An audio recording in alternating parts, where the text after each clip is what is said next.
Hey there, everybody.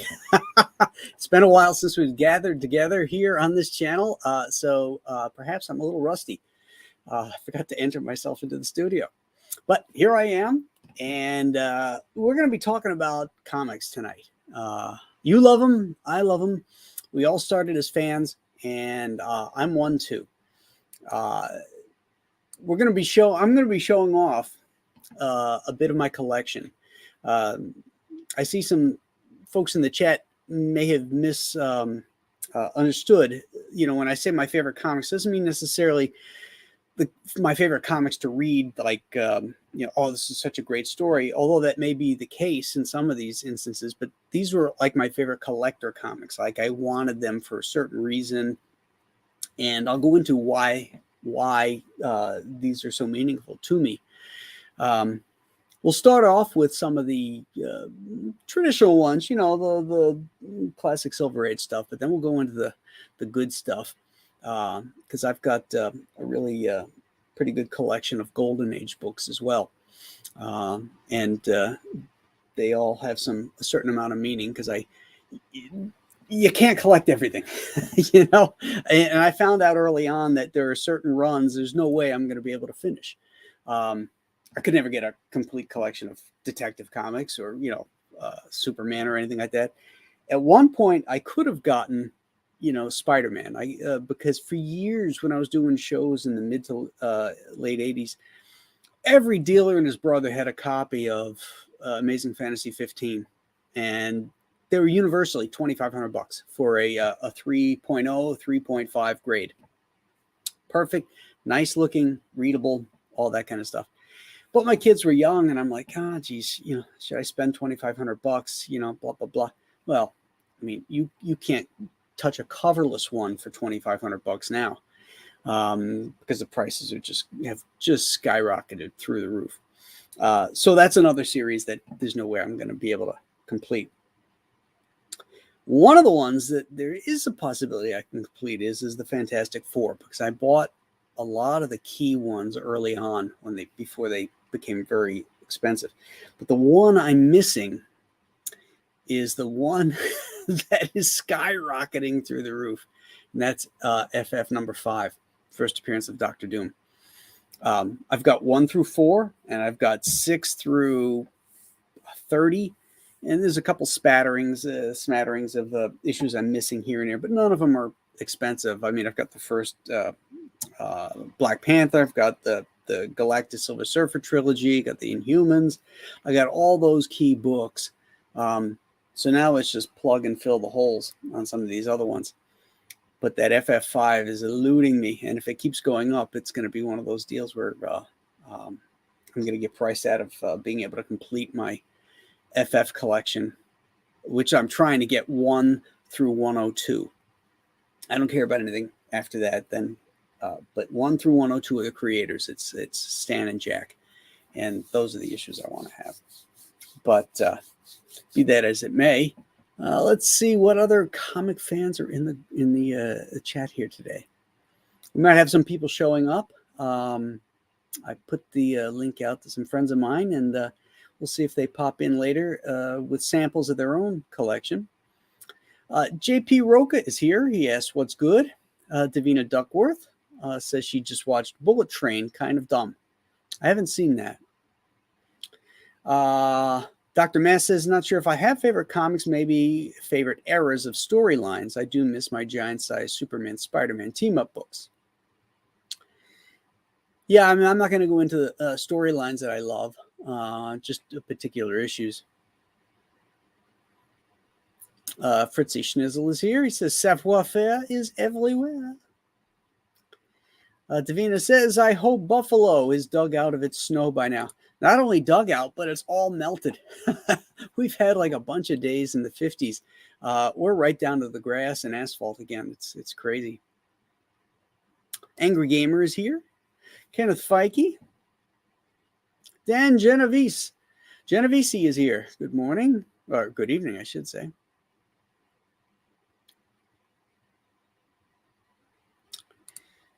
Fritzy Schnitzel asks, was Jack and Stan's 100 plus issue run on FF the best run on superhero comics ever? Yeah. For a writer artist team, that's I think that's up there for me. If we take the artist out of it, Stan's 100 issues or 100 and let's see, he went to like 110, something like that. Actually, Stan wrote the FF up until like 110, 115, something like that. It's probably around the same time that he left and stopped writing. But I like his run as a writer. I think Spider-Man was stronger after, it stayed strong, I should say, even after Romita left. And Kane was in there, as opposed to Stan's writing on the FF after Jack left. I think Jack brought a lot to the FF as far as like that really. Spider-Man was more grounded. The FF was more out there, and Jack was definitely more out there.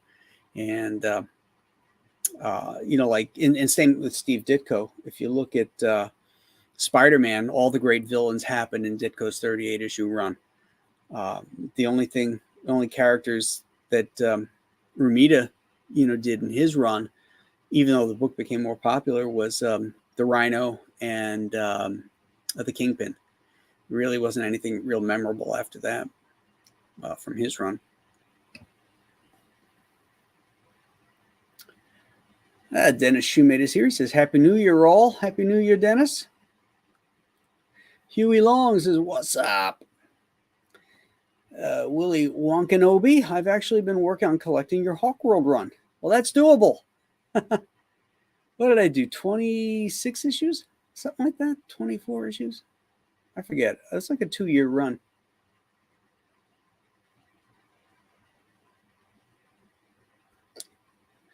Keely Chow is here. Says, hey, everybody, what's going on?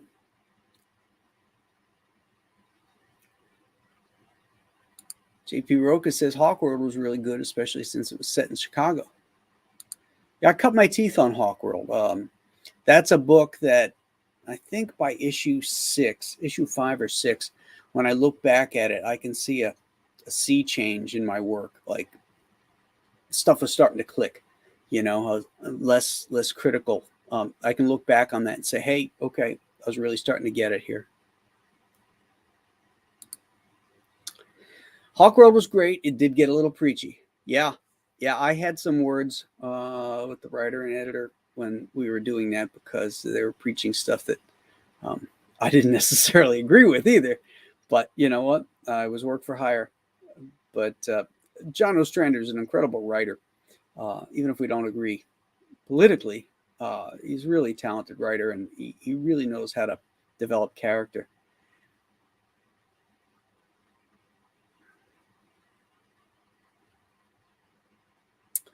Ellie Munoz is here, says Andy Smith raid. Oh, am I stealing Andy Smith's people?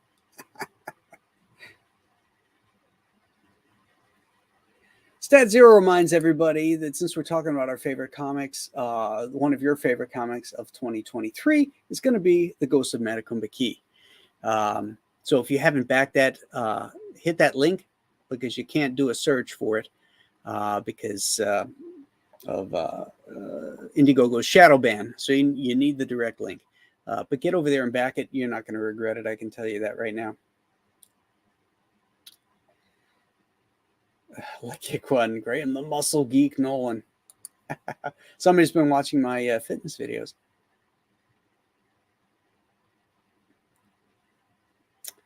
All right. Well, gosh, there's a lot of people in here. I'm going to, we'll come back and say hello to everybody. Oh, let's see how many more guys we got here. All right. Let's just get through this. Mad Socks is here. When are you going to show up with long wig like Hefty Duck did today? I don't know who Hefty Duck is. And that kind of shtick stuff is not my thing. Normie Nerd. Good evening, Graham in chat. Stat Zero says, oh, Andy just ended. Okay, good. Ha, he couldn't take the competition. Marcus Kellegrew is here. He says, hi. Do I collect Simon and Kirby books? I don't collect them, no, but I do admire them. Davina Duckworth says, Matakumba Key looks excellent. I can guarantee you it will be. Oh, Future Stat Zero, already read it, and it's worth it. Excellent. That's cool. You took your DeLorean to the future and read it? That's great. I'm glad I don't screw up. Shipyard Militia. Hail, Graham. Happy New Year. Lawrence Finn is here, and he says, hail to the chat. Okay, I got everybody. I'm going to jump into the show now, and we'll peek back in here. So, first book that I want to show is a twofer. Okay, so it's Detective Comics 441. This beat up comic is like, I think, the one I had as a kid. The first Batman comic I ever bought. And what I loved about it is it was the first Golden Age Batman story I ever read. And the first story in it is this, The Case of the Prophetic Pictures by Bill Finger and Bob Kane. Really great mystery story. A lot of fun. It's got a ghost-like figure of death on there, which really attracted me. Love that. So, nothing special about that. I mean, other than that, it's meaningful to me because it's Detective 441. But that story comes from this, Detective 42. This is Batman's 15th appearance, I think. I got this book back in the 90s, and I wanted to get it for that story because that story was so impactful for me. And just look at the difference in the colors. I don't want to open it up too wide because I don't want to bust it. And I got to show you what they're advertising here on the inside front cover. Can you see that? Batman #1. That's pretty cool.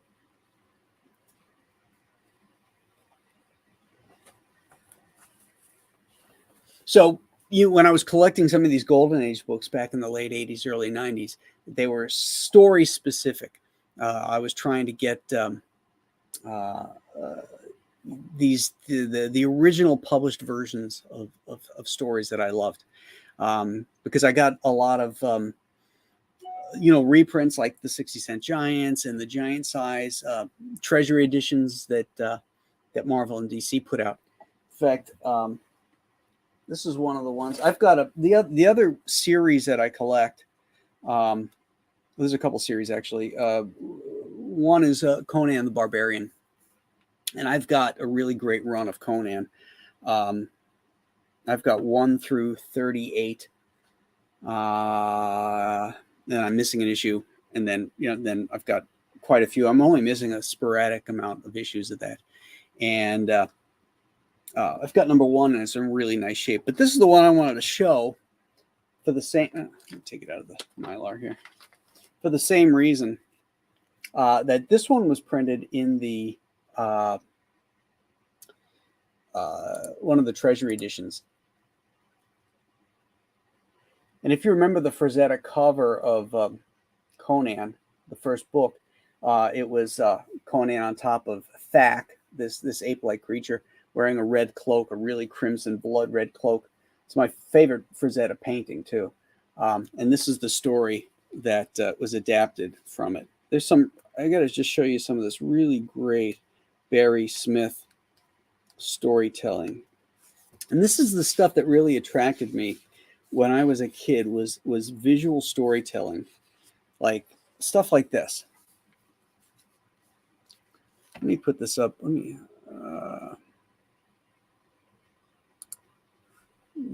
just fix this layout here. Okay, so we get up bigger. Look at that storytelling.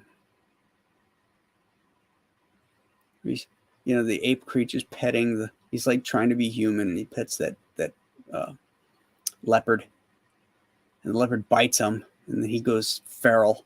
And look at that shot of him busting that leopard down, and then this sequence here. Storytelling is so good. You know, he goes into a rage. He kills. God damn it! He kills. Can't get the angle right. Oh, there it is. Okay. He kills the, and look at how he picks up the paw because he's confused. Like, what happened to that thing? And then he walks away. Love that. That is great stuff. So, I mean, yeah, I've got Conan #1, and that's all great. That's not a great book. I mean, Barry's artwork in there is less than great at that point. They brought Sal Buscema in to kind of help him out, but it's weak. But the progression he goes through as an artist between issue 1 and issue 24, when he ends his run, is through the roof. I mean, it's like meteoric, the difference, the night and day of his work. It's so great. All right, let's see what other goodies we got here. So, as you all know by now, I'm a huge Fantastic Four fan, and I've got, like I said, a really great collection of Fantastic Four. But these 3 issues that are in a row, for me, were like the 3 greatest issues in a row. One is number 11. This is the first appearance of the Impossible Man. It's just a fun story, really crazy. We get some really great humor in there. There's also the origin of the FF is retold again. And we find out more background stuff, like Ben being a Marine fighter pilot and Reed working with the OSS behind the lines in World War II. Because don't forget, this is 1962. So the war was only over, 17 years? Okay, then, no. The next one is number 12, the one that follows it. First appearance, or the first meeting, I should say, of the Fantastic Four and the Hulk. And I've shown this comic many times because that cover just scared the piss out of me as a kid. I look at how Frankenstein-y and the Hulk looks and how big and how small the Thing looks compared to him, even though I know how strong he is, but I can only imagine how powerful this Hulk character is. Really great. Great artwork, Kirby and Ayers. Fun story. Not a great story, but it's fun. And then this one is a great story and is fun, and it's inked by Steve Ditko. It's the first appearance of the Red Ghost and the Super Apes. And it's the first appearance of the Watcher. When I talk about storytelling on the Storytellers, the 3 tenets I always preach are clarity, dynamics, and immersion. And this particular comic, for some reason, I found so immersive. I believed everything that was happening when the Fantastic Four goes up to the moon, and they find this dead city there, and the Watcher's lair, I guess. I don't know what it is, but it was really, really, really immersive, and I really felt like it was there. And whenever Kirby was inked by Ditko, it brought a really bizarre feel to his artwork. You still had that power, but you still had that really weirdness of Ditko too, which I really like. So that was cool. Okay, now let's see what else we got here. Oh yeah.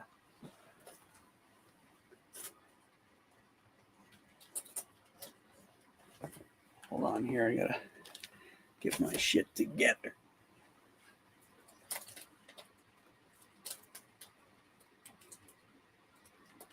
Okay, now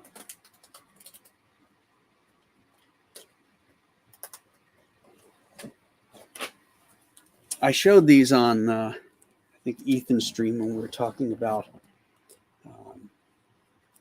collectible issues that we had. These are some of my all-time favorites. It's the first series I was able to complete, and it's the Incredible Hulk.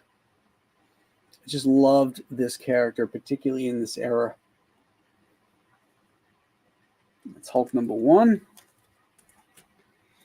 And again, speaking of Ditko, it's Ditko inking Kirby on the cover. First appearance of the Toadmen.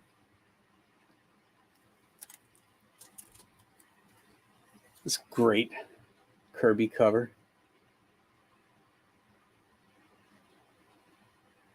Back then, the Hulk he would turn into the Hulk at night, and Rick Jones used to he had a bunker that was made, this concrete bunker, and it had this giant stone with a rod, this gigantic rod that would push it into place to hold the Hulk in there overnight until he would turn back to Bruce Banner, and then Jones would let him loose. And I pitched a story to Marvel called The Bunker. It was a horror tale. It was about Rick Jones being stuck in the bunker, and the power goes out, and that thing that holds it in place, busts open from the Hulk bashing on it, and now he's in there in the complete dark with this man monster running around. I still want to do that story. All right, there's number 4. Not a great cover. I hate when they do those split covers or panel covers,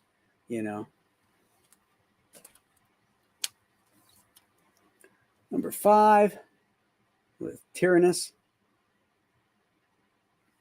And then number 6 is all Ditko, which is, you kind of get this funky looking Hulk.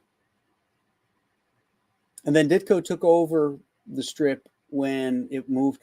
After this issue was published, this is March of 62, and the FF12 was also March.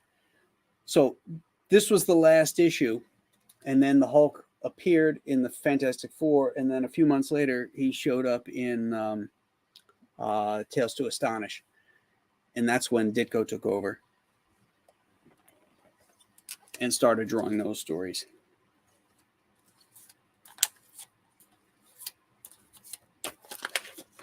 Okay, more.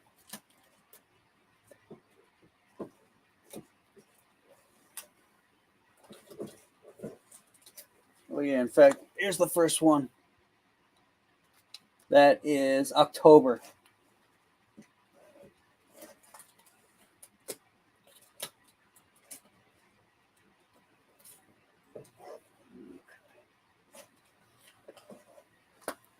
Now this one here is this one means a lot to me because this is Tales of Suspense 39, the very first appearance of Iron Man. And my wife and I had just gotten married. We got married in November of 85, and we moved up to Buffalo. We were living in New Jersey in 87. And they had these comic shows that they would set up at the mall. And one of the guys there that was a dealer was a man by the name of Don Puff. Don was a really great guy, former combat Marine, World War II. He was at Iwo Jima, in fact, was wounded, Purple Heart at Iwo Jima. Anyway, comes back from the war, becomes a PE teacher, and was in fact my wife's PE teacher in high school. And he was selling comics, and he had this copy of Tales of Suspense. And at the time, we didn't have two nickels to rub together. My career was barely just getting started. Just poor newlyweds. And this book was $90. And Julie said, she gave me the green light that I could go ahead and get it. So I think that was a pretty damn good investment, don't you think? $90 for that? That's got to be worth about 10, 15 grand now, I would think.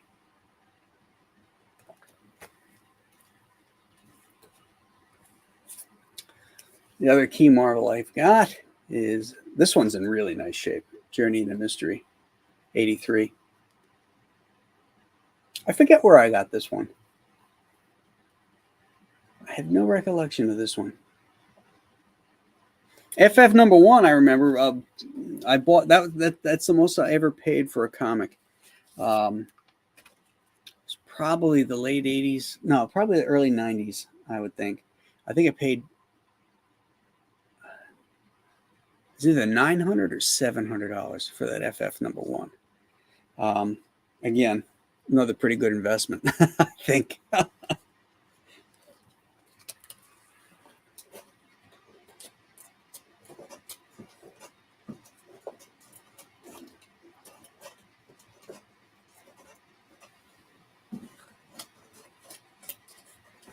All right, let's show some more Golden Age goodies. Put this one away first. Be careful of these old boys.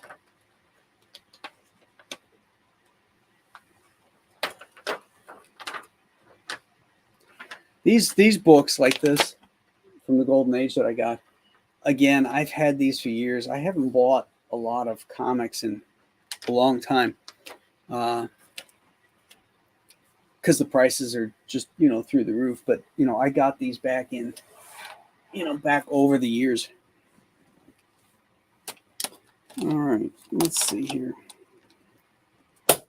What I did years ago is I bought these Mylar sleeves with hole punches in them. So I stuck them in these books to keep them together. So here's a Batman or a Detective Comics 46. It's another early one.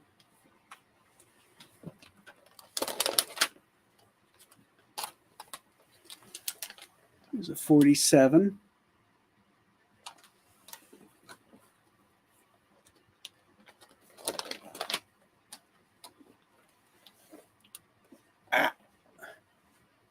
There it is, 49. Wait, that one, 49. Let's check this one out. This might be the first appearance of Clayface.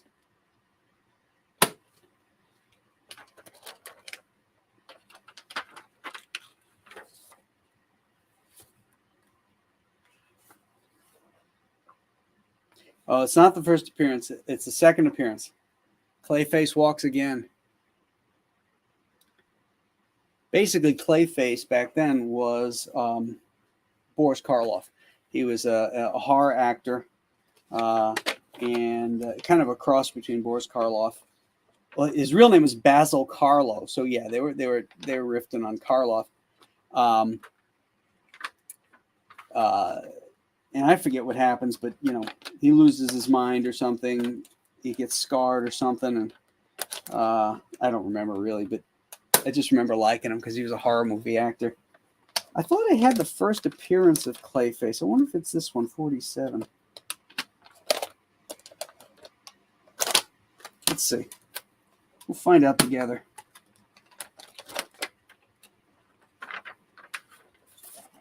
I could be wrong. I might not have it. It might have been a much earlier. Nope, that's not it.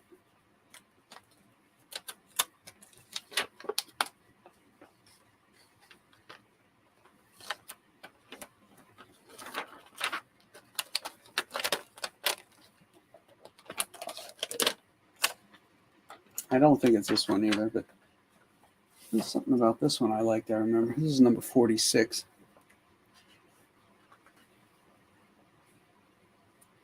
No. Look at that. The colors. You should smell these things. I can smell them from here.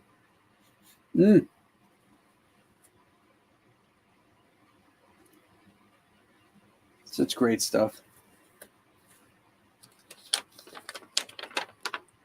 Love these early Golden Age comics for these characters and just how innocent they were and how much fun.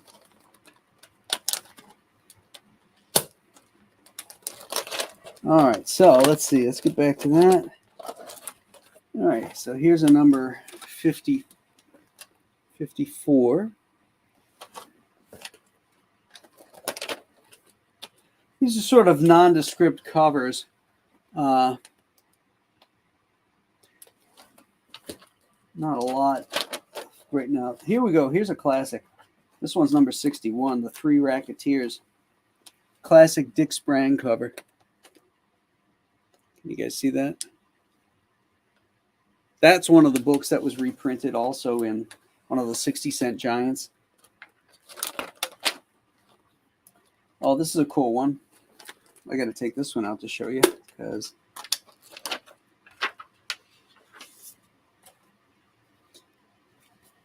this is the first appearance of Two-Face, Detective 66.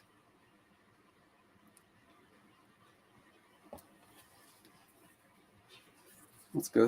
There it is. Jekyll and Hyde.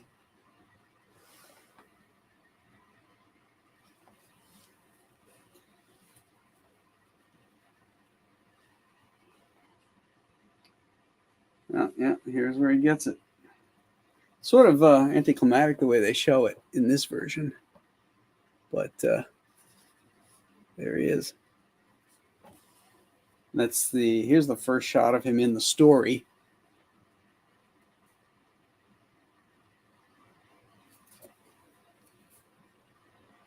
That's a great Jerry Robinson cover too.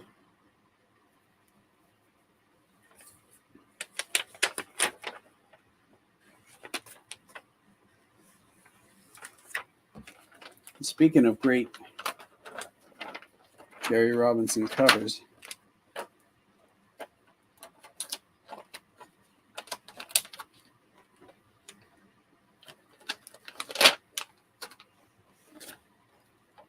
that's a classic.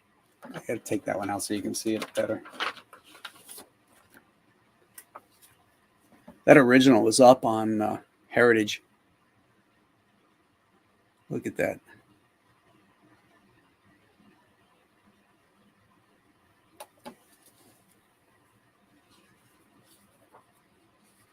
Yeah, more Jerry Robinson. Love Jerry Robinson's Batman. Jerry and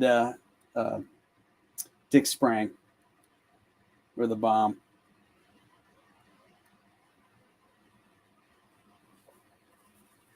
Then, of course, in these detective comics, you've got the backstories. Like, oh, here we go. Simon and Kirby, Boy Commandos.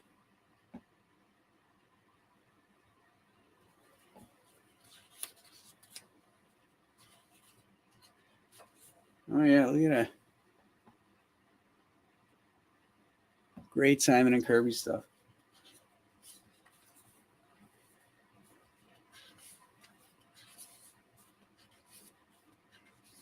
Let's see what else is in here. Oh, Crimson Avenger by Jack Lady. That doesn't quite look like his work, though.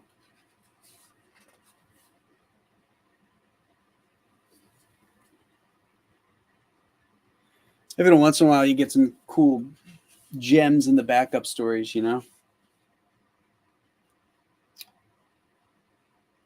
Spy. That one looks like crap. Airwave by Harris. Kind of nondescript. And Slam Bradley. That was Siegel and Schuster's character before Superman.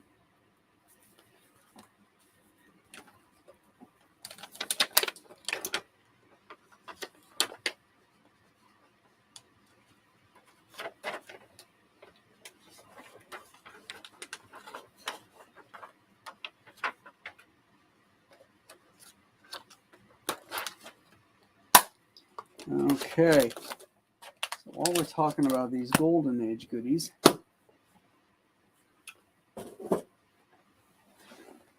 and since we were talking about Simon and Kirby, this is one of my favorites from my collection. Again, this is one that I bought from Don Puff, that dealer I was telling you about. Captain America, #7. This is the second appearance or third appearance of the Red Skull. Might just be the second appearance.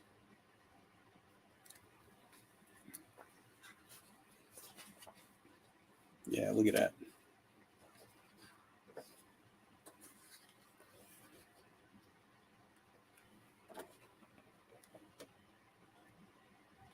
That's great. I loved how they would do that German expressionism.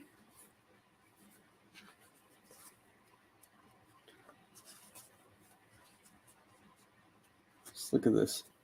These Kirby layouts. Look at the colors in these Golden Age books, too. They really jump off.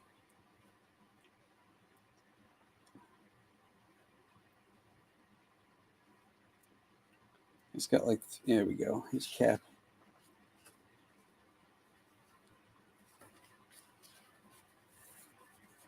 There's Cap laying into the Red Skull. Isn't that great?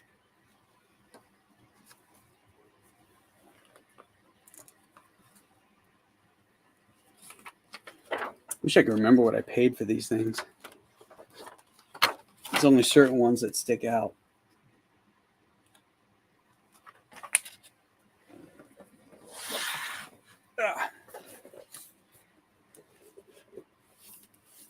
All right, this one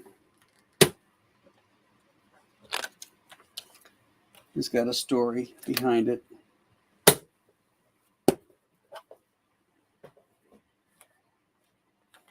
This is Batman 35.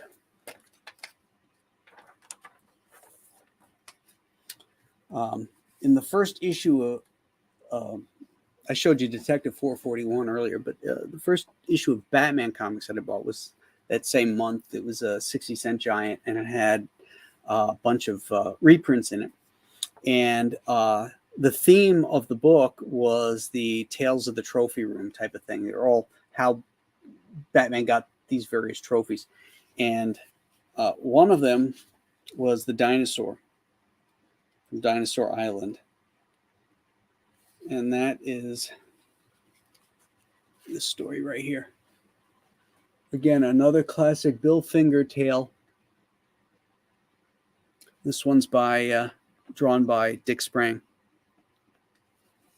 Now, in the late 90s,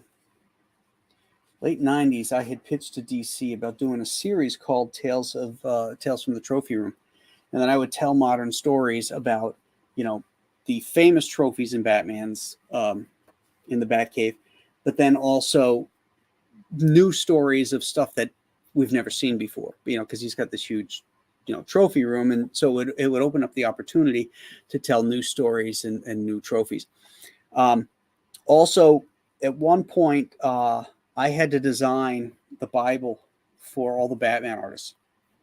And so I designed Wayne Manor and the trophy room. And in the trophy room, I put all of these trophies from the Batman stories I loved as a kid front and center. So the case of the prophetic pictures, in that trophy, in that drawing of the trophy room, there's a frame, and it's got the bullet holes in it from the case of the prophetic pictures. The dinosaur, obviously, from Dinosaur Island, the giant penny from the Penny Plunderer.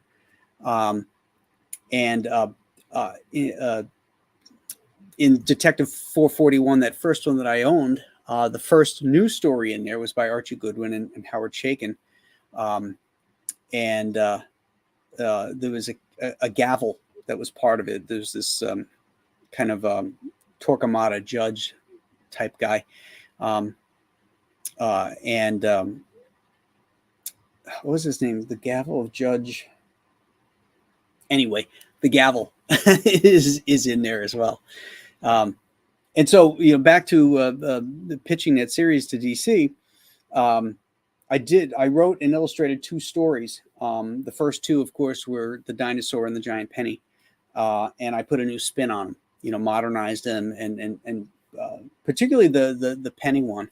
I thought came out really, really cool. If you want to read that, it's on my Facebook. It's in my Facebook album under artwork. There might be one just listed for the Penny Plunder, and it's got all the pages in there. You can go there and read it and see the original black and white art. But yeah, that was that was a lot of fun. So that was Batman 35. I think every one of these stories is Dick Sprang in here. Like I said, I used to track down books for the stories specifically, or if it had some kind of iconic cover type of thing.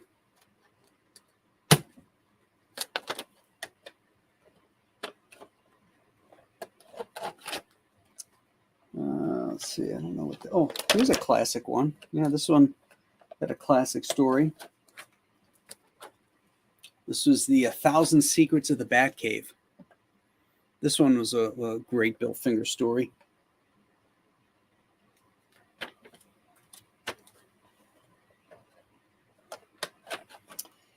Another classic with the Joker's utility belt. They actually made this into an episode. This is a story from Batman 66 that they made in an episode with Cesar Romero. This is classic Dick Sprang, Bill Finger. Really great story.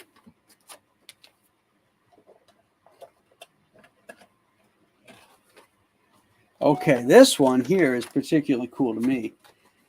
I've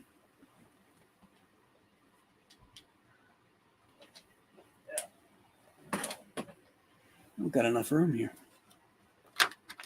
Batman 75. Now it's got, kind of a 50 goofball cover. The gorilla boss of Gotham City.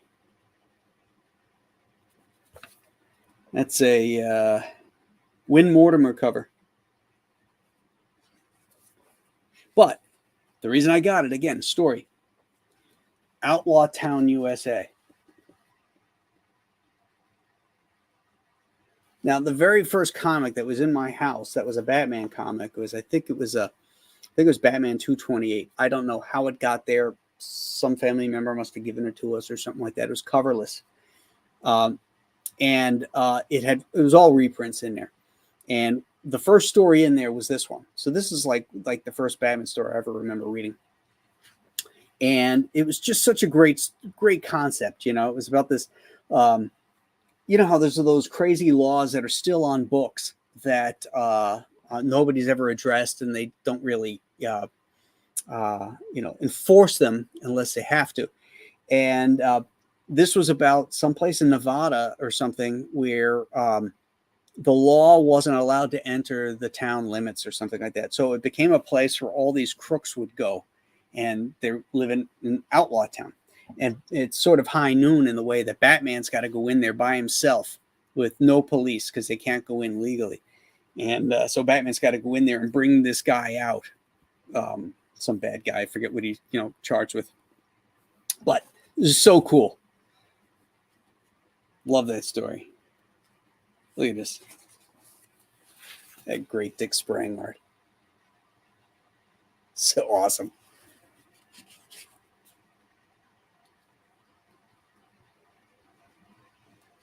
It is. You can almost hear the Clint Eastwood music. As Batman's walking down. And then this guy here. Just blasting away at him. And Batman grabs him, drags him out. That's great. Let's see what that crime boss one was. All right, so we got another Dick Sprang one here, which is kind of cool. Something roulette. And the crime boss one. This looks like This is not Dick Sprang. This is one of Kane's ghosts, maybe Shelley Moldoff. Yeah, I never liked his work. It's kind of bland. Didn't have the panache and style that Robinson or Sprang had. But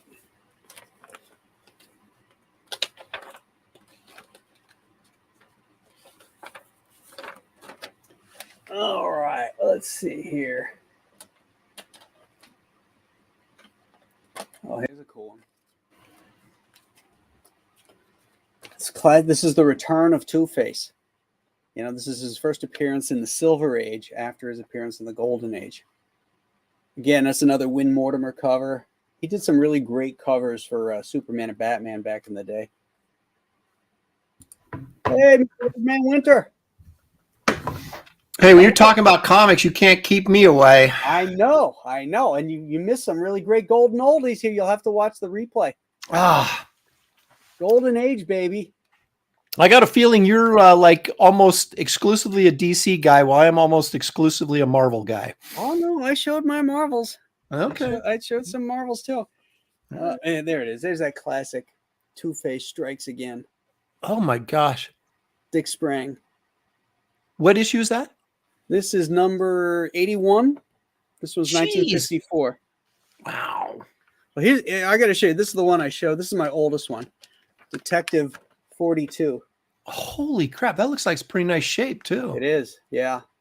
I mean, considering it's from 1940. Yeah. Well, I mean, there's two different ways. Like if you have a Golden Age book, there's a different kind of grading for that as opposed to a 70s book, right? I mean, exactly. Because you just don't find them in like super nice shape, but that looks really flat. Nice. Yeah, it is. And the paper they used back then was so much better. It seems like the covers particularly almost had a clothy feel. Here's another one that you missed. Captain America number 7. Oh my gosh. I got one cap, number 18, Golden Age. Cool. Cost me. That was after Kirby left. So who was doing it? Was it Sid Shores? I think so. Cool. I'm positive it is now that I think about it, because I have a graded copy of it, so it says on there there was Sid Shores. So what's it? Are we just doing Golden Age, or what's the? No. I'm just doing. I'm in Golden Age right now. I was showing some of my Silver Age Fantastic Fours and Hulks and stuff. What do you got? You want to show something? Well, yeah. I've got I'm kind of a Tales of Suspense guy. Mm-hmm. And but I do like some of the Kirby monster books. Ooh! So look at this, Goom! Behold, Goom, the Thing from Planet X, of course. And I love how these people are hanging off of him, like falling, and he's yelling, "Get back! Run for your lives! Nothing can stop Goom!" And yet he's hanging on his arm. So why would he be running instead of? I don't know. But that's 1961. Tales of Suspense number 15, pre-hero stuff. Right. That fun Kirby stuff.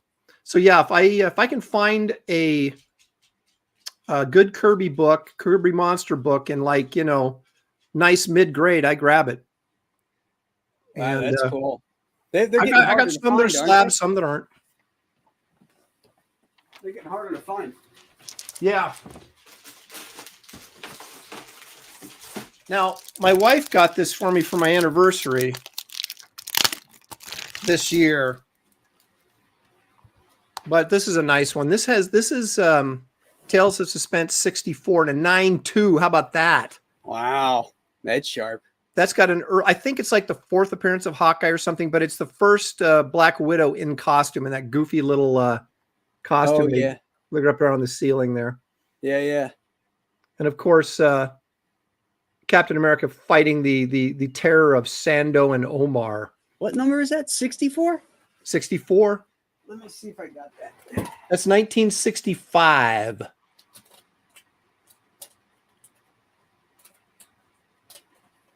Don Heck and Frank Gaosha did the Iron Man stuff, and of course Kirby and Chick Stone, or pardon me, Kirby and Chick Stone did the Cap story in here. So I've got like Tales of Suspense. I've got the first, I think, 10 of. Oh wait, you're on. Hold on, let me move from slowly out. Okay, yeah. Oh my gosh, are you kidding me? 39, 40, first yellow, first gray. Oh, dude. What shape's that 39 in? It looks pretty good. It is. The only thing, there's no chipping on it. Nice. There's a little bit of roughness on the spine here, and there's a little discoloration up here in the ink. Dude, for that book, that's still primo, man.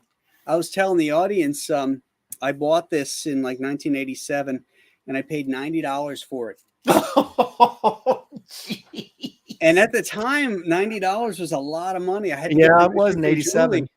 I had to get Julie's permission to get it because we were poor, struggling artists, all that kind of stuff, Well, it's several grand now, so I'm sure you feel good about that investment. Several tens of thousands of tens dollars. of grands. Yes. All right, here's my next one. All right. This is, take it out. I don't have them slammed, so I can take them out and read them.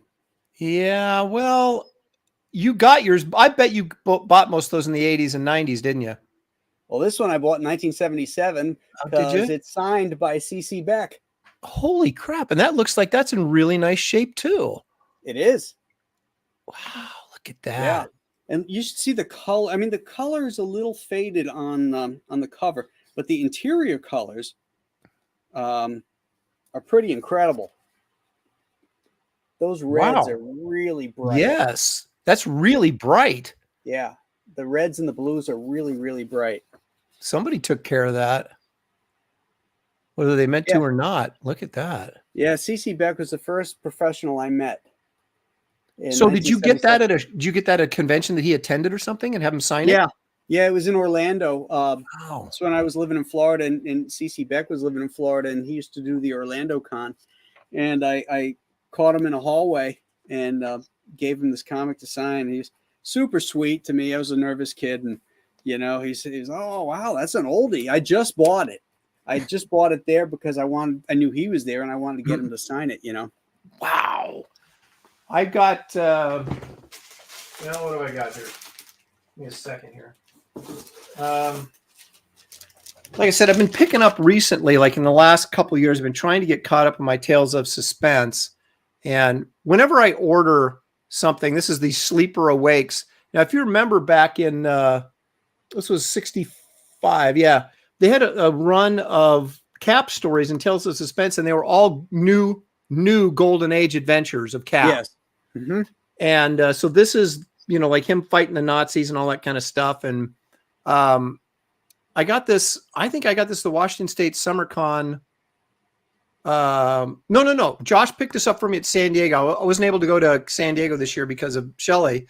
But Josh went, my son, and he found this and picked it up for like $200 or something. And I was like, yeah, grab that for sure. What number is it? This is 72. So December of 1965. And I will get these if I'm there in person and they're not slabbed and I can check it out and make sure the condition's what I want. But if I'm not there or I'm buying on eBay, man, I'd get slabbed or nothing because I just don't want to get screwed. Right. So I only show like slab books. I've only got like 40 slab books and all the rest of my comics are not slabbed. But okay. These are the more recent ones I've been getting as these kind of 9/2 slabbed ones. So yeah, that's really cool. 9/2. Wow. Yeah. Yeah. That's the thing. You got to be patient to wait for these to turn up if you want them like in that shape. Because there's a lot of, mid-grade stuff floating around and low-grade stuff, but you get those 9/2s or 9/4s and they're to be a little bit more patient. Let's see if I got any of those. What number was that? 60 what? 72. Oh, 72. Okay. Yeah. I want 61. I don't have 61. I really want that bad. I've got 62. What was 61? 61 has the Cap on the cover, and that Iron Man on the right-hand side, Cap on the left side. Cap is kind of turning back. It's an early, because Cap came in on 58. So it's like just the fourth Cap story in there. Wasn't that the fake Cap that came in? No, that was the real Cap right there. Okay. I need 58 too. I have 59, but the fake Cap was in the Strange Tales where he fought the Human Torch. Right. Okay. Which I actually have that too. I have that somewhere over here. Not slabbed. But check this one out, man. Picked up a 9.4 of this. Nice Kirby big Cap cover. Yeah. Is that Giacoya? That is, let's see, Colin and Jack Abel, and what's we got here? Gene Colan, Jack Abel, and George Tuska art. That's got to be on Iron Man. And then it says Jack Kirby cover and layouts. It doesn't say. I wonder who did the finishes over him. It might have been Giacoya. Yeah, it might be Giacoya on the cover too. Yeah, wouldn't surprise me. Oh, is this the first Mandarin? What number is that? 55. No, I think I think he's smaller on the cover. I think it's no, you might be right because that was before. I can look it up. No, because this is 54 and it's the Mandarin's Revenge. So that can't be it. Well, I'll check real quick here. I've got my trusty price guide that I just happened to do the the cover art for this year. There's the first Black Widow. Oh, nice. What number is that? 57? No, it's 52. 52. Introducing the gorgeous new menace of the Black Widow. Oh, she is gorgeous and she's a menace. You couldn't want anything more. And a Ruski. Yes. Oh, wait, this might be the first Mandarin. This might be number 50, might be the first Mandarin. Hang on. I'm almost there. All right. Tales of Suspense. First appearance of the Unicorn. Hawkeye was 57. Okay.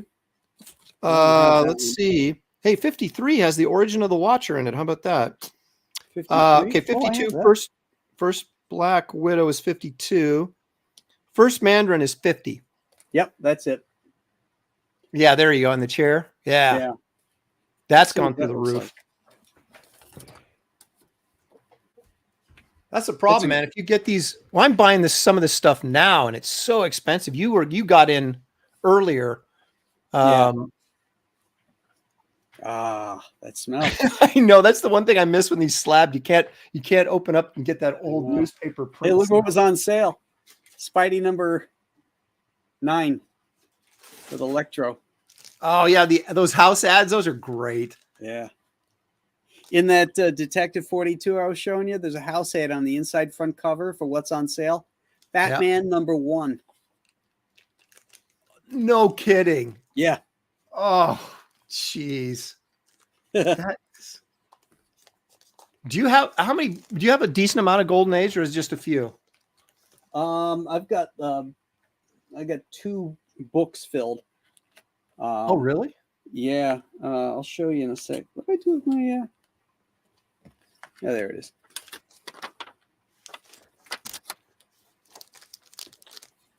Man, this one I picked up. I pick up a lot of stuff on Comic Link auctions. You can find some decent deals on those depending on what books you're looking for. I got this on Comic Link. This first appearance of actually this is the first cover appearance of Baytrock. He was actually in the issue before this, but another nice Kirby cover. Yeah. I think I got this for under 200 again. So, first appearance of Ultimo, whoever that is, in Cameo. Baytrock and Mandarin appearance. Kirby and John Romita cover. How about that? Yeah. So Romita inked Kirby on that cover. Yeah, I could see it from here. 76. That's number 76. Yeah, you can see it in the faces too. Yeah, these whole books are all Golden Age. I've got 2 of these are just Batman and Detective Comics. Oh my gosh. And then I've got the Captain America. I got a few Superman Golden Age, but most of my Golden Age are Batman detectives. Mostly detectives, actually. almost all my Golden Age books are quality comics, like Eisner Studios. Yeah. So I've got like several nationals with Uncle Sam and like a Doll Man. And I do have the One Whiz 22, the classic cover with Captain Marvel and Billy Batson. They call the Impossible cover where they're both on it. He's got his arm around him sitting there in the... Oh, yeah. I ripped that off for a variant of Joe Frankenstein. Yeah. Oh, that's right. That's that cover has got to be one of the most swiped covers, at least from the Golden Age. Exactly. Hey, Dan. Hey guys, how are you? Hey, Dan. Good. We're doing great. We're talking about old comics. I know. I saw. Can you smell them? Yeah, I can. Yeah. So what? For the last, I'm scrambling, pulling out stuff. This this is Rogue Trooper drawn by Dave Gibbons. Oh, okay. Quality comic. Your camera is reversed. Oh, let me do that. What the Okay. heck, man? Hang on a second. He's here. like Bizarro World Dan. Yeah. He's Landaulas. Hey, that's not a bad name. Landaulas. I like that. Ah, there we go. ABC Warriors. And What the year is price that, Dan? Death. I'm not sure. I could look here.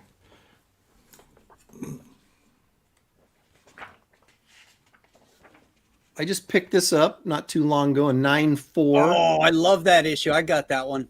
The Super Adaptoid. I think this is where he actually becomes not the Adaptoid, but the Super Adaptoid. Exactly. Sorry, Dan. Don't want to steal your thunder there. I was just No. filling Go in ahead. while you- 1986. This would be. 86. Okay. Yeah. That makes sense. Yeah. So it's. I mean, Dave Gibbons. And for goodness sake, it's the best stuff. It's really good. Nice. My gosh. Is that on newsprint? Yeah. Is that an Eagle comic or whatever those British was? Quality Comics. Yeah, that was British, wasn't it? Yeah, they all that stuff with the Rogue Trooper and ABC Warriors and Judge Dredd, all that was Brit stuff. Yeah, originally, but wasn't Quality Comics U.S. reprints? Yeah, it could have been. Yeah. Oh, that It you're would probably say right. in the indicia. Mm-hmm. Isn't that cool, man? Good color too. It's funny. Years ago, I thought, I'm never going to read. I'm not reading these comics because they're all boarded and bagged. And I took them out, so people can kind of cringe at this, but the reality is, I never look at them, and I know I won't sell them. So, Dude, I just took out a Detective Comics 42 out of Whoa. the bag and held it up. oh man, I know. It's like I was shaking. I was like, "Don't my tear it! white gloves. Don't tear it!" Thank you, H is for Heritage, $2 super chat. A couple kids talking comics. This is great. All right, Awesome. this one I just recently picked up as well in the last year. What Love number that is that? giant Kirby cap on there. That's 86, 1967, February 1967.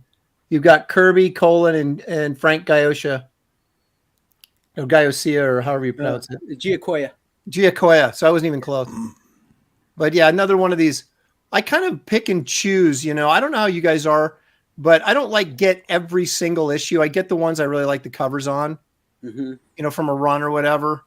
And Kirby this we talked about this, I think, a little bit on the Bros the other night, or I don't know, on some stream about cover art.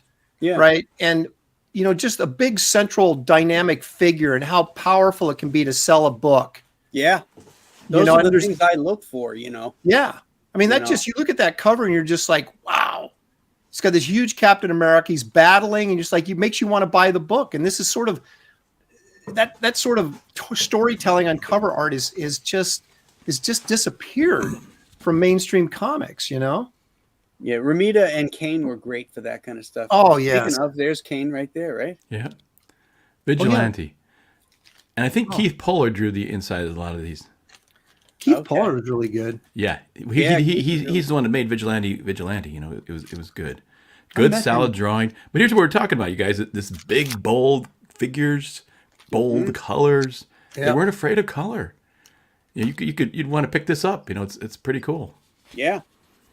You'd see Today, it across the everything's room. the computer coloring was a great thing in some ways, but in some ways it wasn't, because they can do all these colors now, and it's all more muted. You know, as soon as you mix colors, you get muted colors, and the primary colors just popped off the pages. And I love those painted covers that Dell used to do. Yes. Those Lone Ranger covers. I got a whole slew of those. They're so great. Yeah, those were like a lot of the Western stuff in the 50s. They were even doing that into the 60s. Like Gold Key and stuff on Turok and things like that. They would have those painted covers and stuff that were really cool. And they were doing, what were they doing with, I can't remember the technique where they would take a photograph. You remember like a Buscema, early job by Buscema, he did Hercules. Remember that Hercules cover that he did? But then they took the photograph, but then they I don't want to say they duo-shaded over it, but they did something over it to kind of make it look like it was art, but it was the photo, but they jacked it around a little bit to make it kind of look like a painting. I can't remember that technique. Hey, look at this guy. Agent of Law. Dan Lawless is Agent of Law. It was an interesting book to work on. You know, Keith Giffen gave me a full thumbnail layouts when I drew it. So I had a lot to go on. I mean, to me, more information is better. It's like, oh, he already did the work. Good. But anyways, I think that's how part he of writes, though. Yeah, right. He turned in his scripts. He turned them in as like these thumbnails. Yeah. I Harvey think Kurtzman did that too. I think that's the way to go. Really, you work it all out, and because it's pacing, pictures, and everything. To me, everything's balanced. You know, the how big the figure is, and how everything is part of. That's why I think Frank Miller's so good. Is he's just storytelling and writing or sketching is one and the same. I think, but well, you need a writer that knows how to understands visual storytelling. Obviously, Giffen does. Yeah. Who was it that Greg Pak, who wrote the Planet Hulk story arc that I worked on? Now he's not an artist, but he did go to film school and stuff, so he has like a storyboarding background, and he did that when he wrote the scripts for Planet Hulk. And then I would take what he sent me, these like really kind of stick figure thumbnails, and I would go ahead and re-elaborate them and send them back to him. And but it was always nice to kind of have a clear idea of what, as a writer, what he had in mind. And then I could go in and say, okay, well, this isn't the best angle. We could do this, but still get his story told, There's a Gil Kane right there from, this is Tales of Suspense 88 from April of 1967. Got the swordsman back there. And I think that's Power Man, isn't it? Yeah. Lifting cap over his head. Nice looking Gil Kane cover there. Another 9-2. This is a nice Barry Windsor. Oh god, yeah, I love that. I didn't get into. I collected Cull, the Severin stuff. Yeah. And then I don't know, probably about 10 years ago, I thought, you know what, I better get those Barry Smith Conans before they price out. And so I got my run and completed the Barry Smiths about 10 years ago, where I didn't have to spend a ton of money, but still probably more than you did. Oh, I know. Yeah, one of the ones I showed earlier before you came on, Aaron, was one of my favorite Conans because it was reprinted in the Treasury. It was this one. Yes, that ape story. Yes, fact. Yeah. And then I showed the chat the panel arrangements that Barry Smith did, where Thack is like trying to be a human, and he touches the leopard, and the leopard gets all feral on him, and then Thack goes ape shit on him, literally and figuratively, and kills the leopard. And then there's that shot of him picking up the paw of the dead leopard, and he's looking at it like he can't understand it, and then he's walking away from the dead body. Just gorgeous. Yeah, great storytelling. Yeah, as much as of a Buscema fan as I am, I do prefer Barry Smith's Conan. I have to admit, I do too. I've gotten to a lot of arguments. I've even posted on Facebook. Buscema or Smith, Conan, go, and then people go, yeah. The reality is that Buscema's figures were maybe better and more powerful. But Barry Smith's Conan occupied a world that never existed. Whereas John Buscema's world looked like it was the back lot of a 50s sword and sandal film. See, I never got exposed to Barry Windsor Conan till really forever, and I didn't really, even today I don't never really read those, but same as the stuff I grew up with, including it was even in, I think he was in the newspaper strips. He was. Yep.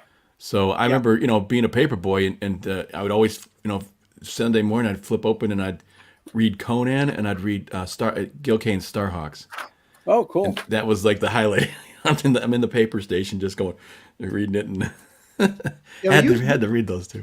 You bring up an excellent point, Graham, about Barry Smith and it's sort of creating this sort of fantasy world that didn't exist for Conan to exist in.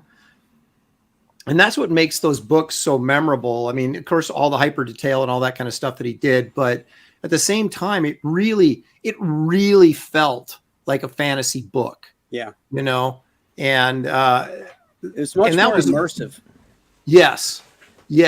And when you take into consideration how difficult it is to kind of world build like that, and when you're doing it on page per page, and every place you go is something new.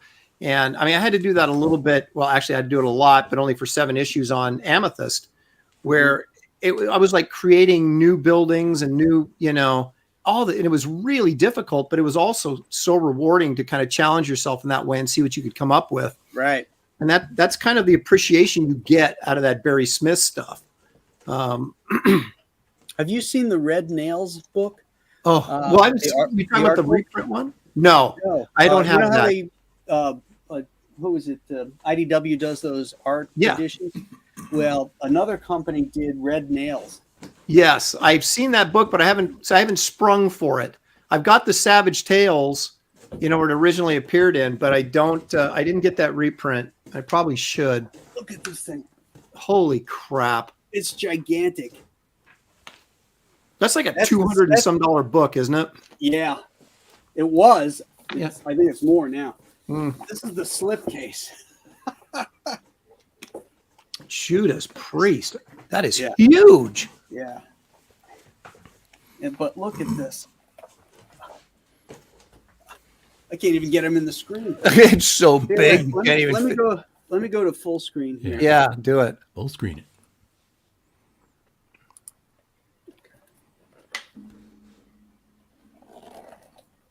Oh, there's that big dinosaur thing. I love that shot. Look at that shot.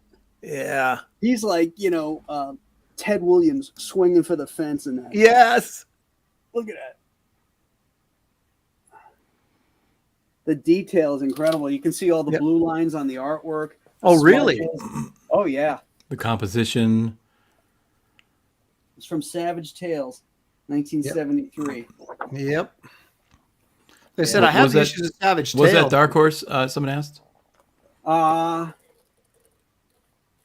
wasn't Dark Horse. No, Genesis West Publishing. Yeah, it was like I'd never heard of the company before when that came out. Yeah. Oh, it's incredible. It's highly recommended. This is just an amazing book. All the original artwork. Like I said, it's like you got the artwork, but on your table, but it's on a slicker paper too. It's not that flat finish that the IDW books have. Oh, you can see all the paste ups, the cutouts. I mean, the scanning's amazing. Pencil notes. Didn't IDW do like a portfolio of Red Nails where it was like loose? Or am I just dreaming that? Was that something? Oh, maybe that was the Muck Monster. I'm thinking of Wrightson's Frankenstein Muck Monster story from Creepy that they did like that. Oh, could be. I don't remember. Wow. This is amazing. Davina Duckworth is asking about the Star-Lord painted covers. I don't know if you know, Davina, I did a 3-part fully painted Star-Lord series for Marvel. Did you? Did you really? Yeah. Well, if they're talking about like the Marvel Premiere magazine, right, that would have been probably like Bob Larkin or somebody, right? Probably doing those covers. Probably. Yeah. Larkin or what's that other guy who used to do all those covers back then? I can't remember his name now. I'll think of we were just looking at.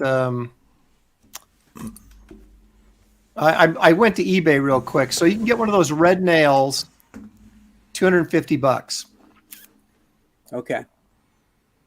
which seems for a book that big, that doesn't sound too bad, really. Earl Norham. Thank you, Davina. Yes, Norham. Yeah, That's yep. who it was. Yep. All right, I'm going to bring up some, if I can find some Star-Lord. I'm kind of jonesing to go back and get some of those Marvel magazines. I didn't get a bunch of them, like Monsters Unleashed and Tales of the Zombie. Those had some really nice covers on those magazines. Beautiful interiors too. Yeah, And a I lot of them. got some Savage Tales, but I don't really have any of the monster books, which seems kind of weird for me. You'd think I'd have the monster books. Yeah, I have some of those Savage Tales with Kazar. Yeah. That Buscema did. Yeah. The one inked by Krusty Bunkers, the Neil Adams story he inked, it was like in number 7 or something. Okay. Really I got a nice. bunch that he inked himself. Oh, yeah. Yeah. Do I have a Xerox machine? What is this? 1990? I know. Xerox. What are you talking about? What does that mean? Oh. Davina, here's some the Star-Lord covers that I did for Marvel. And the interior, too. I painted the whole thing. Oh, did you? Cool. They painted the interiors, too, Yeah, man. 3 books. Yeah, took me a while. I was going to say, that's a lot of work, man. What year is that? It's got to be 97, it says there on the cover. Yeah, probably. Yeah. Okay, there's around the cover. Anyways, yeah. So that was fun. This was like the ultimate kind of fun project for me. But the interesting thing is, you find out how good or how bad you are as an artist too, because it brought out all my flaws too. So it was a difficult process, but it was challenging, and I knew what I needed to work on from there. But Yeah. Painting is it's a humbling experience. Well, I call it painting, but I use color pencil. My color pencil technique, right? And so I call it pencil painting. But still same difference. yeah. So Yeah, I use a it's still special fine surface color. that I think I've talked to you guys about that before. That surface I use that for doing that stuff, but it's an unusual mylar, frosted mylar kind of thing. Jamie Those are Chan nice. says he's walking away from this on the hunt for Sprang Batman and Windsor Smith Conan reprints. All right. Yeah, the Savage Sword stuff that Alcala inked was a whole nother level. John Buscema didn't like it, but I loved it because it looked like woodcuts, it looked like illustration. It seemed more grown up to me. Yeah. With the Alcala finishes. Yeah, I mean, Alcala could be a little heavy-handed, so I could see why Buscema, wouldn't have liked it. But he did some really nice stuff, and I was always a fan of Nebre's inking Buscema because Nebre's needed somebody with really good foundational structure in their drawings, and then for him to just dress it up with his, his line work that he did so well. Graham, you can take these off if you want. But Him over Buscema was like one of my favorites because I do like Nebre's a lot. I like Nevers over Kane. Yes, the John Carter stuff. Yes, From the Marvel 70s. yeah. Those I were like great. those two together a lot. Yep. But I didn't like him on Buscema as much, and I really didn't like Tony DeZuniga on Buscema. No, I was never a Buscema or whatever. Wasn't a huge fan. you guys of that. remember these? Oh yeah, Yeah, heck yeah. yeah. They were great, and this was a really good story too. Oh come on, Really, I enjoyed it. those stories are horrible. You better okay. reread that, Dan. You got your rose-colored glasses on. There I'll tell you, I was kind of sold with the first page when he's punching through the. It's great Neil storytelling, but as a writer, oof. his Yeah, well, dialogue I is, mean, I was young. I didn't care. he's bashing. Aaron's He's right. bashing through a brick wall. What do you want? Yeah. Oh no. I bought him for the artwork, Yeah. music and that, just to see Neil drawing regular books again, I really There want to read his writing. he had Nebre's working on I believe it was a Shaman like Zero comic, and they previewed some pages in one of those books where he was fighting a dragon. It was just fantastic stuff, and it never got finished or published. And it's so What did you disappointing. think of the backup story with Crazy Man in that? Well, that was more Adams stuff, wasn't it? Yeah, that's the backup story of Megalith. Mm-hmm. He's crazy. It's pretty. It's fun. It's got a twist in it. It's. I bought his what was it, Good stuff. Valeria the She-Bat. I remember getting those that yeah. Adam did. This is why I turn my camera around, because like that's all like backwards, It's like trying to figure out which way to turn this thing. But when I flip the camera, then I can see my the mirror image. Everything's right for you. Right, but of course again you can't read it. So Now, do you guys remember when Neil put out in continuity? It was Echoes of Future Past, and it had his Frankenstein, Dracula, Wolfman story, but it also had Golden's Bucky O'Hare in it, along with some other stuff. Who was the guy that did Mudwog or whatever that thing was? Arthur Sudam was in there as well. Oh, Arthur, yeah, he's good. You know what? I'll go pull him right now. Since you guys seem to be not knowing what I'm talking about, I'll give you some visual aid. I know I know the horror stuff. Let me see here. everybody's leaving. Nah, This is the show. You guys. You're on your own, Dan. The backs of the creators. I'm pulling boxes out of the closet, man. You know I'm serious. So while you're doing that, I'm gonna and we were talking about Conan. This came up. Butch Geis has been posting a bunch of stuff on Instagram about Buscema, and Butch Geis. Yeah. This is a great run. You guys pick if you ever go find Butch Geis's Doctor Strange run.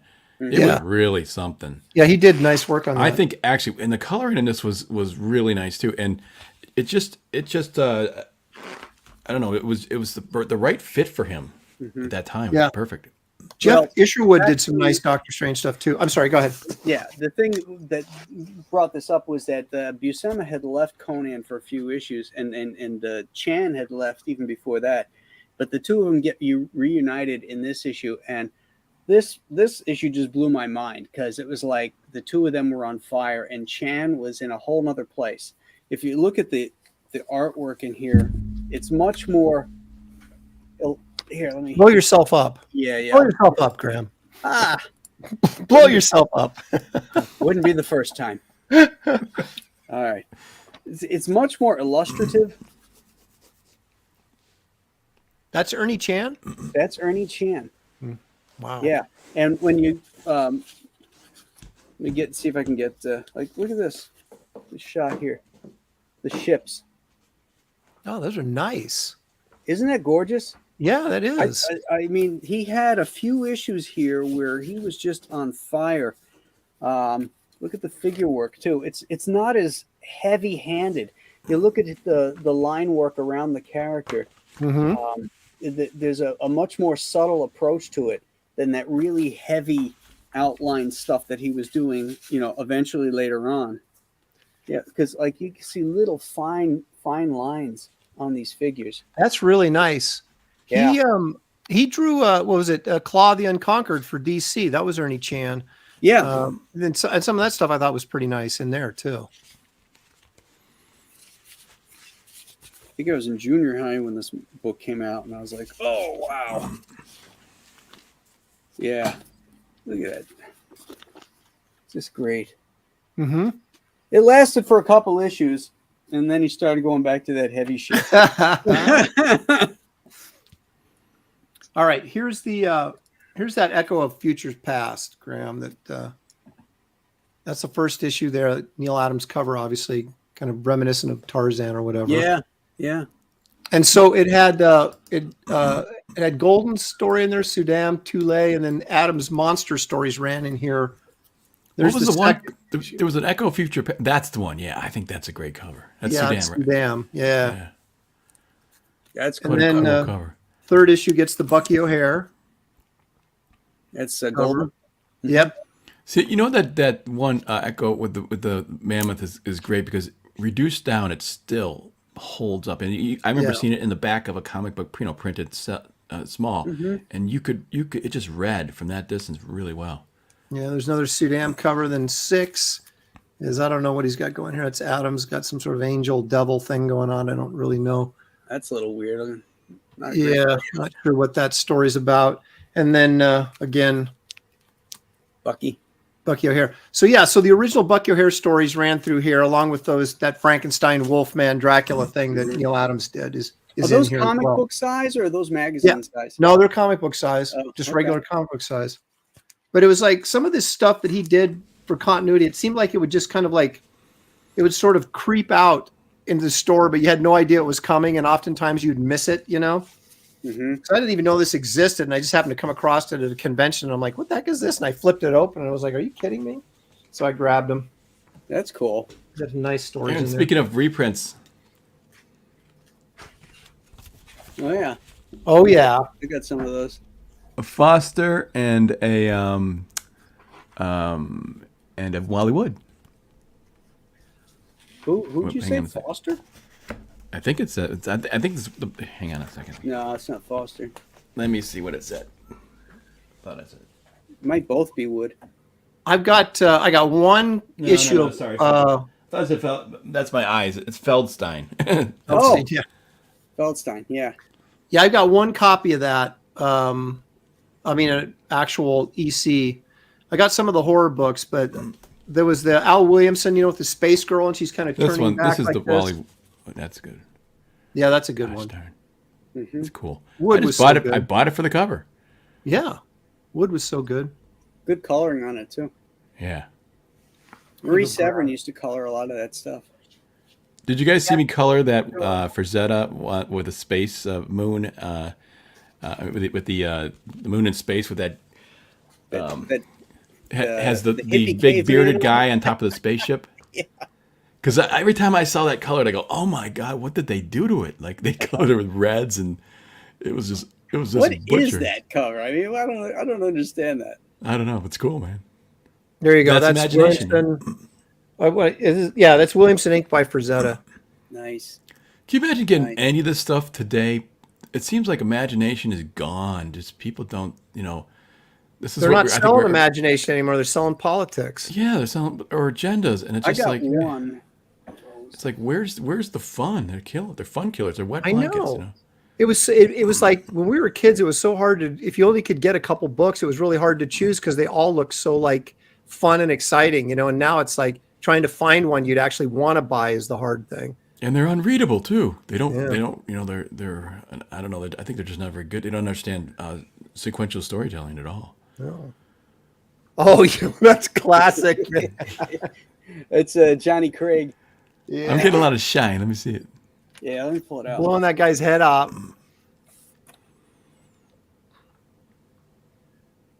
Yeah, I Can you- think this was used in Wortham's Oh, it You had know. to have been. Seduction, and I think it's got a Johnny Craig story in it, but I think there's a Williamson Frazetta story in here too. Oh, really? Let me see. I have to say, I actually did read that Wortham book, and I kind of agreed with a lot of it, to tell you the truth. Well, yeah. the There funny it is. thing. Frazetta, that Williamson Inc. by Williamson Frazetta? and Fritz. Yep. Yep. Williamson Inc. by Frazetta. Yep. Yeah. Now Frazetta did one solo story, which I have, where he penciled and inked it for EC, and it was in Shock Suspense 13, where the girl's getting thrown off the roller coaster. Oh yeah. Look at that. That's Frazetta chick. Look at it. Oh yeah. Hell yeah. You wonder how much Frank jacked around with Al's pencils when he turned them in, Right. Did he go all Neil Adams on Ross Andrew deal? He probably did. I mean, who's to say? I mean, Frazetta do whatever he wanted, right? And everybody was like, Frank, you're the man. You're the man. Yeah. So are these people working at DC? Are they is it scorched earth? Is that what they're thinking now? Just they're in there and just like, I'm just gonna burn this place to the ground or something. I don't know. You mean after Pregnant Joker came out? Oh God! Did you I see thought that was a joke. Really, I mean, someone said, and Danny said in the chat here, and I'm like, what is that? I got to see it. You haven't seen it? No, I don't think so. No. Oh, all right. Now I gotta find it. Yeah. Now Graham's got to bring the show down. I can go Yeah, find it if yeah, you want to we're- keep going. We are having a good night, Dan. And you brought it up. Man. Yeah, I say it's always this. The funny thing about this is always so There it it's is. kind of bittersweet because it's a bitter, that they're ruining this stuff. But the sweet part is it's opening the door for us to do these comics now that we love and enjoy. All right, Graham, before you go get all sick on us, you're an FF expert. Why is this an important issue? Wait a sec. I gotta get back to StreamYard here. Okay. Let's see. Number 5. That is the first appearance of Quasimodo. Yeah, but this in the Silver Surfer story. Yeah. Well, actually, it's the Silver Surfer story is his first solo adventure is right in this book. Right. Yep. Nice Kirby story in there. That's why I picked it up, man. Yeah. That's a great one. That's a great one. It's got the Psycho Man. Yep. Giacoya inks on both stories. Yeah, this is the first appearance of Psycho Man, and it has the first Silver Surfer solo story in it. So there you go. And the first appearance of Quasimodo. There you go. Look at that. Mm-hmm. It's got a great ending. Christina Lynn hasn't seen it either. Prepare it, so we'll all have to brace ourselves. Oh, okay. Hold on a second here. Let me grab that. Okay. Let me share screen. And get ready to vomit. Indeed. Let's see. Chrome tab. Pregnant Joker. There we go. No. Oh my god. Oh. Look at this. Now this is the kind of stuff that they would used to do in the underground comic scene of the 80s. They would take a character, and they would do something insane with it like this, and it was kind of strangely realistic. Evidently, the artist is that Francavilla guy. Oh, is it? Yeah, he does a lot of the movie posters for. He did that stuff for Archie. The Archie horror stuff. Yeah. Francisco Francavilla. Yep. Who's a talented artist. But this is terrible. Somebody was trying that Rich Johnston was trying to argue, say, he's in the Alex Toth mode, and I said, well, Alex Toth was, and he knew how to compose a picture, and he was parsimonious with his line work, but he was never sloppy. Yeah, this is sloppy. I mean, look at this frame back here; it's all wonky. The Joker's eyes are off center. Everything in here, it looks like it was just hacked out. Can you imagine getting a script for this? And they go, "Hey, you want to do a Joker story?" You're like, "Sure." And they send you this script. And look at this. Look at these lettering balloons. This looks like it should have been on a Behance page for somebody looking for work right out of art school. I mean, everything from the color to the word balloons is so amateurish. It's underground comics, is what it is. That's what DC Comics puts this out. Look at the tails on those balloons. This one, I think you're pregnant. This lopsided shit. That's terrible. Even these connector balloons here, just terrible. Very amateurish. Well, I guess that's the kind of treatment this kind of subject matter deserves, though. Well, when you're not getting paid. Yeah. Well, yeah, there is that too. So maybe you got to cut Francavilla a break because maybe he just had to crank this thing out. Yeah, who knows? But you know what? Who's the editor that said this was okay, or did this come from some editorial up high that said, all right, let's do this story, or was it the writer's idea and then the editor just allowed it? Well, probably like Shane Davis would say something to the fact that, hey, someone would bring this up, and everyone's in the editorial's afraid to say no now. Mm-hmm. They're all scared because if it gets out that they're in any way phobic in something. Well, there's nobody in command toast. Either, that has the authority to say no. Right. The same thing in Hollywood. Neighbor of the Beast, thank you for that 665 super chat. I'm celebrating crap free in 2023. If it has even the slightest hint of this nonsense, it doesn't exist, and I keep on walking. Amen. That's right. You're going to walk right on down to the Compass Comic store and get all those great comics. That's right. But I know you already have. But yeah, this is just. The same thing happens in Hollywood too. They have these whatever diversity people, and they get in there, and they can do whatever they want because there's nobody can say anything about it, or else they'll be reported and they'll be gone. Yep. So I mean, there's that panel, and then there's this kind of art. Yeah. Right. This is comics, people. This is what we're promoting on this show. Is this? Yeah. Yes, there is a lot of really talented guys out there, but they're saddled with a lot of shit. Bad stories, bad concepts. They haven't broken the yoke to go out and do it on their own. And it's, I feel bad for them, that they've got all this talent, but they either don't have the opportunity or the drive to make it work for them. And they're stuck doing this kind of stuff. I can't imagine anybody wants to do those kind of stories. No, I can't. They may say they do for whatever likes but yeah. All right, Graham. Speaking of painted covers, you must have this. Apricot, right? you a disgrace. That's what that's. Nice. Nice. I do not have that. You don't have this? No, I don't. Who's that? This is Dell. These were, I think, movie classics. Yeah. They have a Frankenstein, they have a Wolfman, and they have a Creature from the Black Lagoon. And they also did Valley of Gwangi, Right. which I have. But yeah, aren't the interiors shitty? Yes, but the cover isn't. The cover is great. Yeah. The cover is great. And it's Frankenstein. So it's like, I know. that's why I got it. I saw this cover hanging up at San Diego at somebody's booth, and I was like, it was like $20. I said, give me that. Who's the artist? I don't know. Oh, the cover artist, I don't know. Mr. Joker 1128, thank you for that $1.99 super chat. I don't think I should have called myself Mr. Bane 1128. Yes, you should have, because now you're pregnant. Yep, Mr. Joker. Or is it Mrs. Joker? Of course, if you're Bane, then you're also like fighting Batman naked. So, I'm just putting this in modern DC terms. So it's sort of a lose-lose situation for you, but yeah, Bane or the Joker is a little bit dangerous these days. Anything. Bully Badger says, Dan, stop smiling. I always smile. Actually, I don't smile until I meet people. Then I'm smiling. Dan is a happy guy. I'm happy when I see Smiling's people. my favorite. He's like Elf.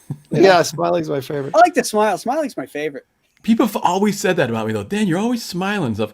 And again, it's like I'm not smiling until I see you people. So I look like I'm always smiling, but I'm only smiling because I'm seeing the person, All right, here's some interior horrible art on this. Oh my God.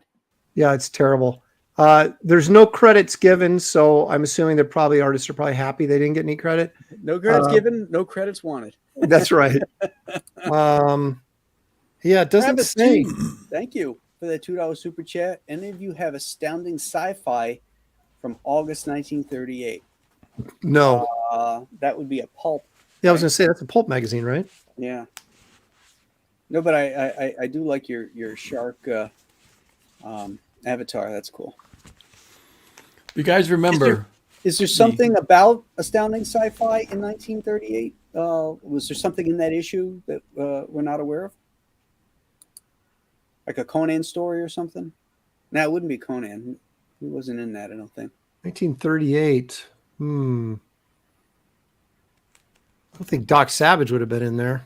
No, he was in his own mag. You can get 104 Kings and Knights for $1.49 in 1963. Just cut out this coupon right here, mail it in. Did you guys ever order those? Deal. I never did. I never ordered any of this stuff. I never bought it. I thought they were going to be cheap. I just assumed it'd be crap. Yeah. Remember the maybe I did. submarine that you could buy? And it's got the drawing of the kids and they're in the submarine. And, it's basically a box. Yeah, a cardboard I saw box. pictures of it. Somebody took photos of it one time, but on the back of the comic, you think, oh, look at that, a submarine. Yeah, I thought I heard at some point that those figures were just stands up. They weren't even molded figures. Oh yeah, they're like cardboard cutouts. That's what I Right. heard too. Those things? Oh, they might be. I don't know. For $1.49, I mean, they couldn't have been plastic, Yeah. right? Even back then, it's too good to be true. You guys remember this series? Yeah, I wondered if it was a thing from another world. It would have been Who Goes There. Yeah, who goes there? This is the first time I came across Mike Mignola. Oh my gosh, Really, really enjoyed the whole. is that the whole, First Comics? Yes. So that'd have been what, early to mid '80s, Yes. kind of.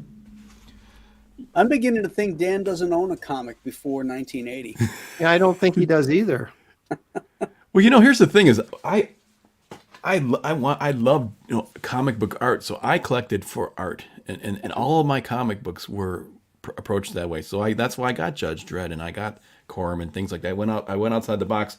Plus, I was looking at where to get hired too, so I wanted to see what the other companies were doing. Mm-hmm. But I've really like this Mignola stuff. It was really cool, and it's I was, of course, it's Corum. unaware. What's that? I was unaware that he did stuff for like. Yeah, this whole series is really worth getting. Man of War says, I bought the crate of World War II soldiers in a Foot Locker. They looked like they were pressed with a steamroller. Were they flat? Were they? Ask him if they were. I think that's what he's indicating. I think that's what he's saying. Okay, so they were they plastic or? Green Laser says, yeah, you got it. I got the Bicentennial soldiers. They were plastic, but they were small and thin plastic. Yeah, like little sheets of plastic with they were just flat. Yeah. Yeah. Well, what did you want for $1? I know, for $1.49. Come on now. Yeah. Yeah, I really don't have much really old stuff in my collection. I probably the first few comics I got was like Daredevil, Gene Colan's Daredevil, stuff like that. That's when I started kind of collecting. But even then, I had limited funds, and I would pick. I remember like standing at the spinner rack, and I'd go through it and look for action and art, and then I would buy that. If it too much talking, no, forget it. So that was my criteria for buying a comic book: how much fighting it had in it. Right. So you didn't read a lot of Spider-Man comics, huh? Oh, I did. Yeah. Oh, okay. But There's always a lot of talking in there. There's the Peter Parker school stuff. So I wouldn't buy the Peter Parker one. I tend to buy Amazing, and it was John Romita's run on it. That's kind of when I really got into it. But I had reprints of the Ditko stuff, the original, and a little paperback around here somewhere. No, I meant the Peter Parker parts of the story. That's where Stan was always, where all the talking was going on, And to be honest, I love that stuff. I mean, so did I. The soap opera aspects. Yeah, that was my favorite part practically and then of course you wanted him to turn into Spider-Man, but it never slowed it down, Yeah. Well, because you were always like, there was always so much drama in this poor guy's life, and he was having trouble with girls, and it was kind of like, is he going to end up with Gwen? Is he going to end up with MJ? He got dumped again, and always a misunderstanding, right? Always, because he had to go be Spider-Man, screwed up his personal life. So it was like the action, him fighting the Green Goblin made you buy the comic, but it was the soap opera stuff that kept you coming back every month. Mm-hmm. Well, that's a book that changed its direction pretty fast with issue 39 after Ditko left. Yes. Because Ditko plotted, a lot of those stories, and he had that very unique and kind of classic view of things. And then Stan, did most of the stuff. I don't think Romita was a plotter in the sense that Ditko was, and it turned into a soap opera story. It turned into Archie and Veronica and Betty. Is basically the dynamic between it. I mean, Peter Parker under Ditko would never have not one but two supermodels to choose from. They were okay, good-looking girls. The good-looking girl in high school, but wasn't a supermodel. And then all of a sudden, Romita comes in and he turns, Gwen into this, super foxy chick, and then MJ. Of course, she's right off the bat, go dancer and all that. And then all of a sudden, Peter's, he's the guy. Yeah, he's the man. But it's sort of, I mean, I love those stories. Don't get me wrong. I followed them like crazy, and I got. But when I read as an adult, when I go back and I read the Ditko ones, I find there's a charm to the Ditko ones that got lost in the aging of Peter Parker. Yeah, I can see that, because he went from, like you said, like super awkward, and Spider-Man sort of was the only time he could be cool in his life, to being actually kind of a cool guy as Peter Parker. He still had problems, but they were like, lifetime romance movie problems, which hot girl should I go out with, or none of them Right. like me, or whatever. But I have to admit, I loved Romita's art so much more than Ditko's that, Mhm. and I didn't discover Spider-Man until the 70s, so I was getting Ross Andrew. Yeah. And then I me went too. back and found out Romita. So Ditko was the last that I ever read, so I'd already been, had my ideas formulated by Romita's stuff and a little bit of Gil Kane in there as well. Mhm. And Ross Andrew before I even got to, so Ditko was like another world, you had to kind of like, kind of reverse engineer your thinking and go, okay, wait a minute, this is how it started. And then it went this way. Cause I went the other way. Yeah. For me, because I had it in the small paperback size, it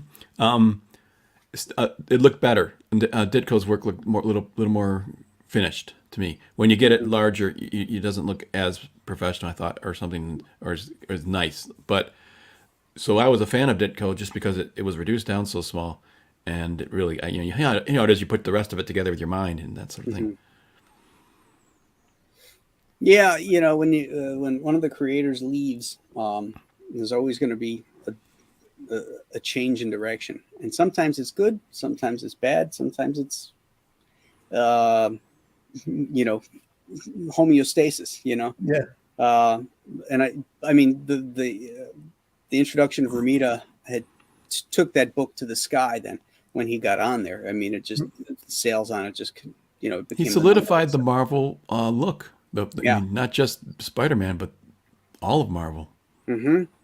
Yeah, I mean, after Kirby left, Romita was the guy. He's the art director who, made sure everybody was on model. Much to the chagrin of some of the changes that had to be done, to change faces and stuff on the artists. But you know what?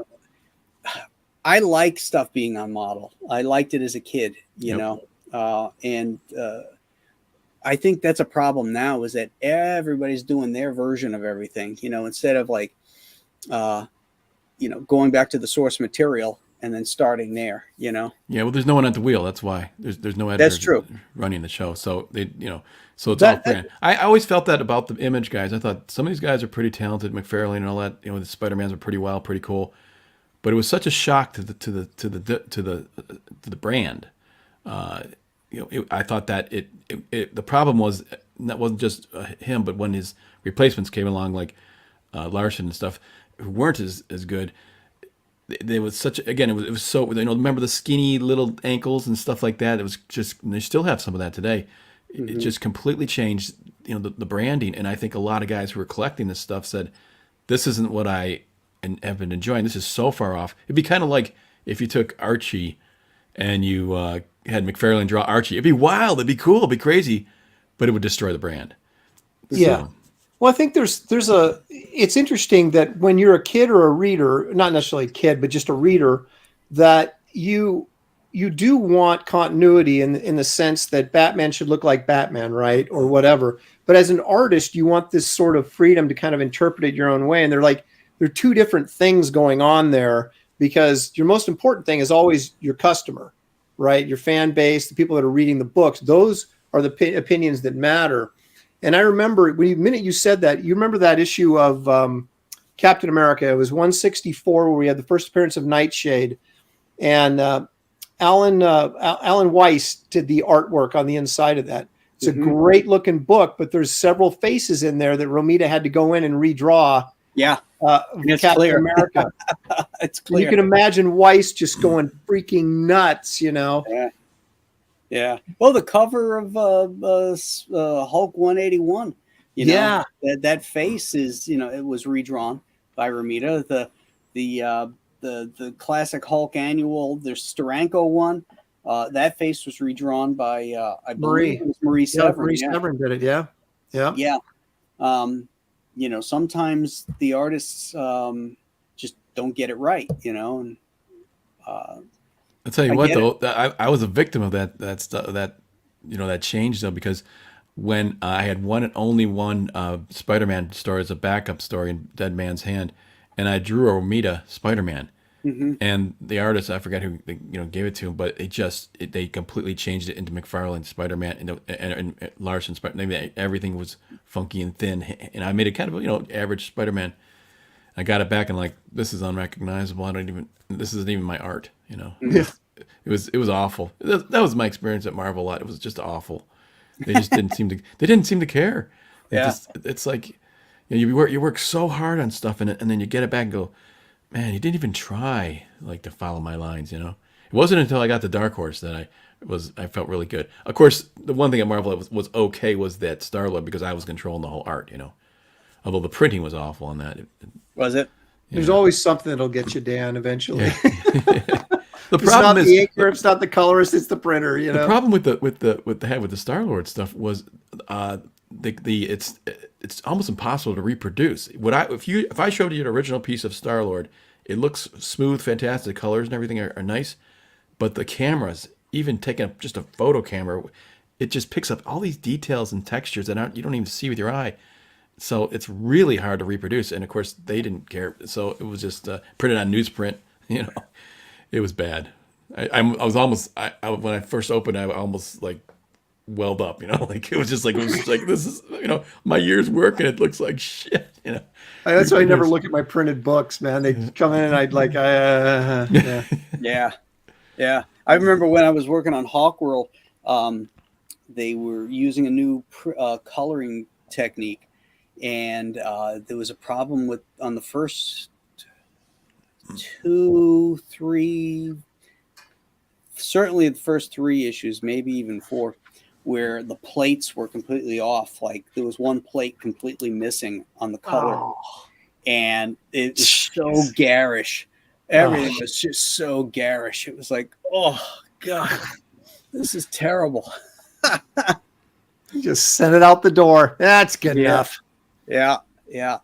See, look at them getting here's a couple people saying, Davina is saying that, never liked the Spider-Man McFarlane. There's a lot of people loved it, but I'll bet you there are just as many didn't, and I think that's what you got to keep in mind is you maybe, you get some new people. You got to respect though the people that have been enjoying it and the way it was and the way it was drawn, and I'll bet they lost a lot of people with that stuff, I think, especially that it wasn't especially not just as Spider-Man, but the the Mary Jane and the Peter Parkers and all that was really cartoony. What it needed was a jolt in the arm, because once Romita leaves, and he's the house style. Now you had stylists like Ross Andrew take over, but after Ross left, Pollard came in.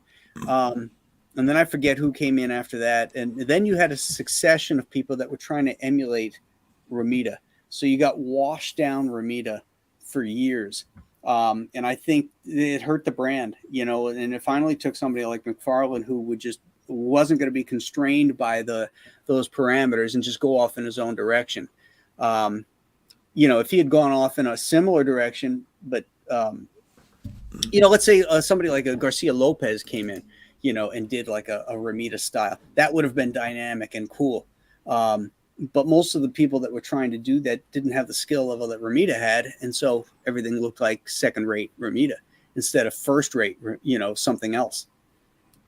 That's an excellent point, because you get into the the mid-'80s, past about issue 200 on Spider-Man, and it really sort of kind of vanished for a while. It just became just part of the woodwork of the comic shop. It wasn't, Spider-Man was not a must-read book. And to your point, Dan, when McFarlane came on, it shocked a lot of people, and a lot of people were outraged, and a lot of people loved it, but everybody bought it. You know what I mean? Because it was so freaking what? Everybody was they wanted to complain about it, or they wanted to just revel in it,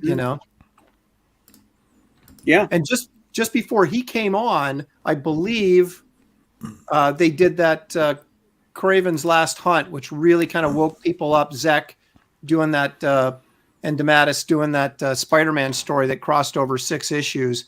That really sort of made Spider-Man relevant again. There was a little bit with the Hobgoblin. Every once in a while he'd show up and piqued a little bit of interest, but that was a flatliner title for a long time. I mean, it was steady, but there was no real interest in it.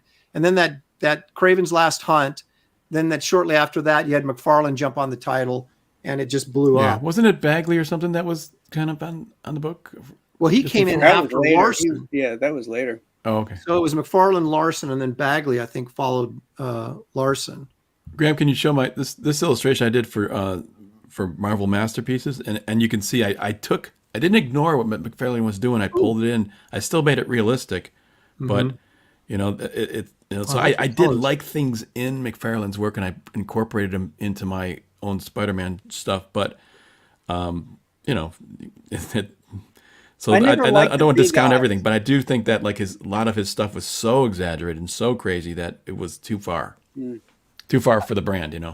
I never liked the big eyes. See, that's what I kind of liked about it. I like those Ramita eyes. Me too. That to me is a classic, the sort of Yeah. Romita. I never liked the Ditko eyes, but Romitas were always so perfect. It was just like, it was like a brand. It was like Superman's symbol. Those eyes were so perfect the way Romita did them. When they brought that mask on to the Marvel Universe movies with the Ramita eyes, it was like, oh wow, you could see it immediately. Mm-hmm. You can see that is a McFarlane Hobgoblin for sure. I'm looking at it, obviously, studying it. Is this colored pencil here, Dan? Yep. Those are really nice. I like the colors on here a lot. Really It's vibrant. all colored pencil? Yeah. No kidding. Yeah, Graham. I don't know if I ever showed you how I do it with the mylar, frosted mylar, but I'll have to show you sometime. Yeah. But the frosted mylar pulls the color really rich off your color pencil. That black is black. It's like that black. Yeah, it is. So That's cool. it's pretty cool. Now I may have with this I may have taken this. I think I took this piece and kind of enhanced it, cleaned it up a little bit.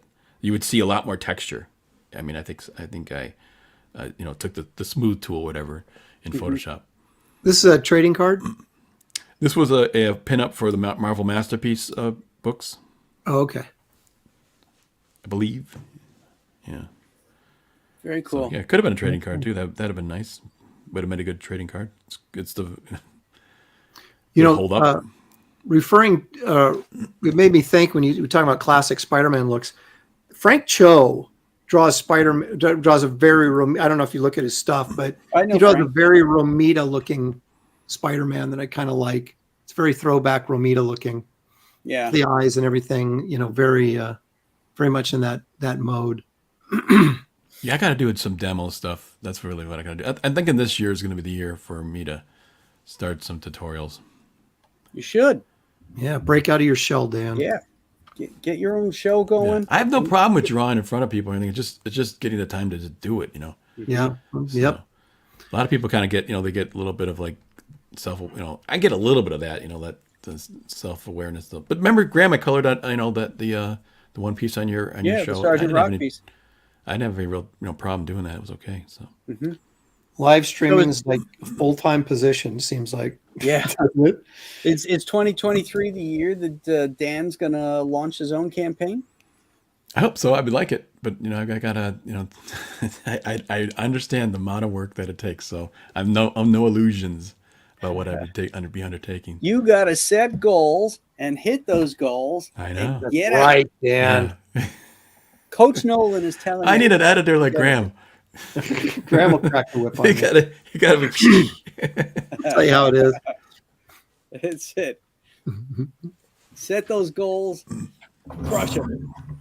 It sounds like something Schwarzenegger should say. Set those goals, crush them. Then crush them. And see those goals driven before you. Hear the lamentation of your goals. Yeah, pretty much. I think we're on to something. Yeah. Oh my man. gosh. Well, guys, I think we ran out of comics here. That was the theme, so I guess we'll wrap it up. Yeah, that was fun. Yeah, I just you had to popped in, Dan. pull out my boxes though. Like I said, trying to. I'm not. I have a box of actual favorites and stuff like that, but I've just grabbed a couple random ones here. But they, it's all good, all the good stuff. And so like I said before, I don't know why I approached comics like my first 8 to 10 comics. I literally call them drawing lessons to myself. Like so I was interested in art and drawing the art from the start. I didn't have many. I still remember I had about 12 comics, and my dad standing in front of me. Like I stand in front of my dad. He's like, giving me the speech. He's like, "No, you can't spend all your money on comic books." I like got 12 comics here, you know. Yeah. That's But why back Dad then- told me I did it anyway, though. Yeah. So I just It's a kind of. textbook. So that's why every comic was precious to me. Every I had to get the best art possible, you know. So They're textbooks right there in front of you. The how-to is right there if you Yeah. can figure out how to deconstruct it. You know. Hey, Graham, before you head out, do you see my spinner rack here? Shelly got me for Christmas. Oh, Ooh, nice. spinner racks. Oh, you got individual spins. Yeah, man. High tech spinner action Look right at here. I got to that. get some old books to throw in here. Yeah. You got to get the old stuff. Yep. Yeah. That's my spin rack. I got all stuff from the 70s. sitting Yeah, there. that's what I'm buying stuff on eBay, like crappy condition ones I can just throw in there. And There you go. flip through. Can Yeah, you 'cause they're imagine gonna- how they're many gonna books? bend. Can you imagine how many books they would sell if they could get those things, or not spin racks necessarily, just get some comic books back into the checkout aisles of Target or something like that? They would would sell think. millions of comics if they could just. would think. Graham, your idea of having them in the movie theaters. I mean, Yeah. these people are just not thinking outside the box. You could still sell comic. Kids still love them. You know, they just have to get them in the right places. Yeah, I mean, all Point those of sale, kids you need- and people going into Marvel movies. You have a rack out there of whatever. No if it's kidding. a Doctor Strange movie, Avengers movie, whatever. And Sell what they should do in millions. those cases is do not $5 comics, but print them on newsprint Yep. or shrink the page size or something. Use them as primers. Have them be a buck or $2. And so if you take a little bath on it, fine. But you're seeding your audience right there. Yep. They're coming out of your Avengers movie and they want to see an Avengers comic, just like they saw up on the screen. You give them one, even if it's a reprint, the Buscema Avengers story, Roger Stern wrote or something like that. Throw that in there, for $1 and get those kids hooked. It's like, give them there's that no first replacement one. generation. It's, Yeah. anyways. And maybe chill with the identity politics too, says Yeah. Yeah. Tron 1. Might be a good idea there. Yeah, how That's about why I just said, fun? give them a reprint of a Buscema Avengers. Yeah, exactly. The good stuff. I don't trust that they could do any of that at this point. I don't either, It's quite over. frankly. Corporate comics are done. They're done. Yeah. Now it's create your own comics, which is great. If I said to an editor up there, okay, do a reprint of a Buscema Avengers, and they'd be like, what's that? Yeah, I know. It's They a wouldn't even know Buscema what you're event. talking about. Yeah. Alrighty, gang. Hey, thanks everybody in the chat for indulging us as we kind of showed off our little comic book collections and stuff. But just know that we are as passionate about these things as you are. We true. love them. You love them, and this is why we create them. So thanks so much, Aaron. You got anything coming up you want to pitch? Any shows or anything Sunday? Well, I You got do your show have ready? David Williams, Kelsey, Shannon, and I have a new draw stream show. We do it once a week, and tomorrow at 1:00 Pacific time on my YouTube channel, we will be drawing characters from the Kirby verse. So Ooh, don't wanna I might miss have to that. crash that. That sounds Yeah. like fun. Very cool. Very talented team right there, those three of you. How about We you, just- Dan? Yeah, Anything? hang on a second. I'm going to bring up my website. Let me just because I did create a website a while back, and the neat thing about that is it's a one-stop shop to find hang on a second. Put it in the Yeah, I'm put it going to in do the that. private chat. I'm gonna just I'll share my screen here. That doesn't do anybody any good. They want a link. So give me. Oh, give me. Well, give me I'll the do link. that too. But Put it in- I could just it's pretty easy. I can tell people Yeah, to go you to can show it. Yeah. danlawless.com. DANLAWLIS, only one S. And, That's it. DanLawless.com. Yeah. Share my screen. I'll take you through it a little real quick here.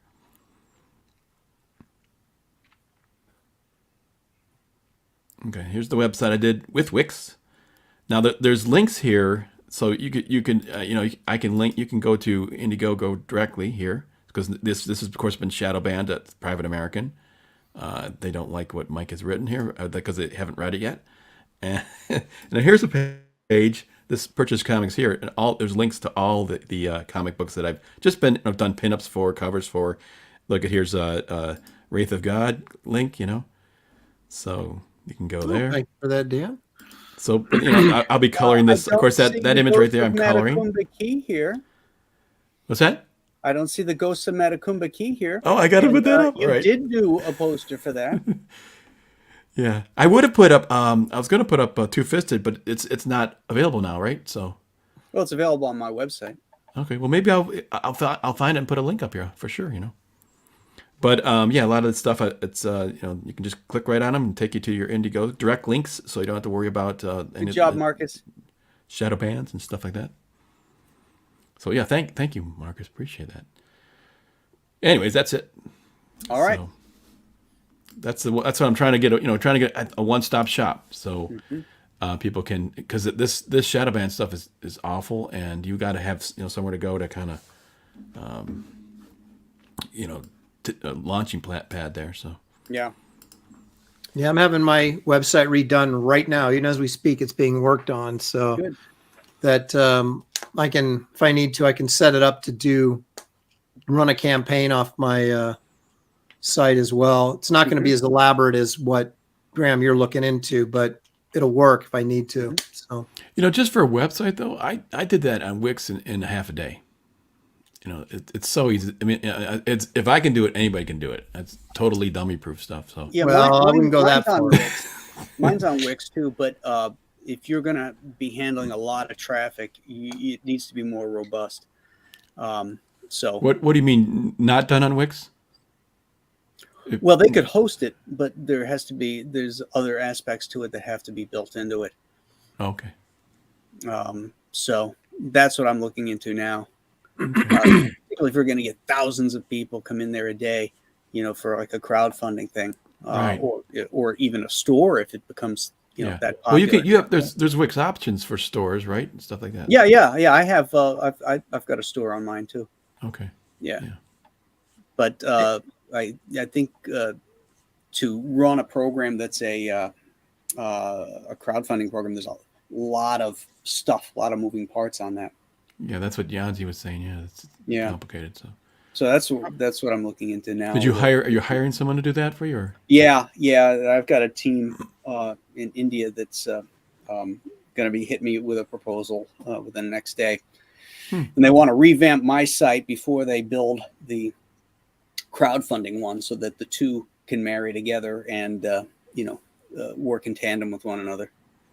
So we'll see. I got to see what the price is going to come back on, but with all the fees that we pay to Indiegogo, if I can get rid of those fees and put it back in my pocket, then that money just goes back into reinvesting into building my own platform, and then I don't get shadow banned, and I can run whatever I want on it, and it'll be just as safe for my backers to come and pledge on as it would be anywhere else. Mm-hmm. It'll be safer. That's right. You won't have those jerks. Messing around with politics. Oh, that's so awful. Just the that experience of them. Yeah. Because I don't know about you guys, but even for your campaigns, like I want to see what's going on with Aaron's campaign. I'll go to Indiegogo, type it in, and I can't find it. Yeah. And so I can imagine that's a terrible customer experience for somebody. So, having to then go, you got to go to Twitter, search out the link, the direct link, and find that. That's. Well, it's so stupid, and it's so adverse to even a proper business model, because if they truly, they're telling you get 15 to 20% of your traffic is just drive-by traffic, and they're eliminating that. They're taking money out of their own pocket. It's so stupid. It's just stupid. Yeah. It's I don't know. It's hard to explain. There's two components here. You've got the somebody that is doing this, and then you have the radio silence from the upper echelon of management that won't address it. Yep. And I don't mean like saying denying that they're doing it or anything else. I mean completely ignoring it. Yeah. There's no response. There's nothing. Yeah, so, it doesn't matter whether they're purposely banning it or not. It's at this point, who cares? We got to get out of there. Yep, it's ridiculous. Yeah. It's a joke, Yeah, Brodog, I know the fees. Yeah, those will have to be paid because we'll be using credit cards. But Indiegogo takes other fees, and that stuff adds up. Yeah, and I thought there was, hopefully there's other people that pop up because for a while there was, Mike went on to Crowdfunder, and they banned his book there too. So Kickstarter, Indiegogo, Crowdfunder, all gone. Yeah, Kickstarter banned it too. I mean, Yep. So yeah, somebody. and that was a flat out ban. They closed the account and everything, right? That was total bullshit. And somebody Kickstarter? filed a complaint. Right. They launched they launched a massive, from that one. What was the article that news article that they inspired everybody to attack it all at once? So it had already been approved. They're bad mouthing the campaign and Mike Right. and had Jerry Conway with some brilliant comment. And And, that's they all pile on, and the person working there just thinks, oh, look at it. This is racist. There's it's not, of course, but it doesn't matter. Those people, those complainers. I mean, can you imagine them trying to get a Rambo movie made in the 80s? Now, I mean, that's all Mike is doing. He's telling an action tale, with stuff that's happening right in the headlines today. It doesn't matter how you feel about it. It's right. That's irrelevant. Here's the thing: is, how can the book be racist if the lead character is not white? The hero is not white. What? How does it even? It doesn't even make any sense. Written by a man who's married to an Asian. Yeah, I mean, it's like it's obvious it's bullshit, but they don't care. They're just trying to hurt us, Yeah, they're just angry little bitches that look sad in their lives, and you know what? We're winning. So that's right. That's the thing is every time they do this, I mean, imagine if DC didn't have his falling. Ethan didn't have his falling out with DC. None of this would have happened. This is incredible, So.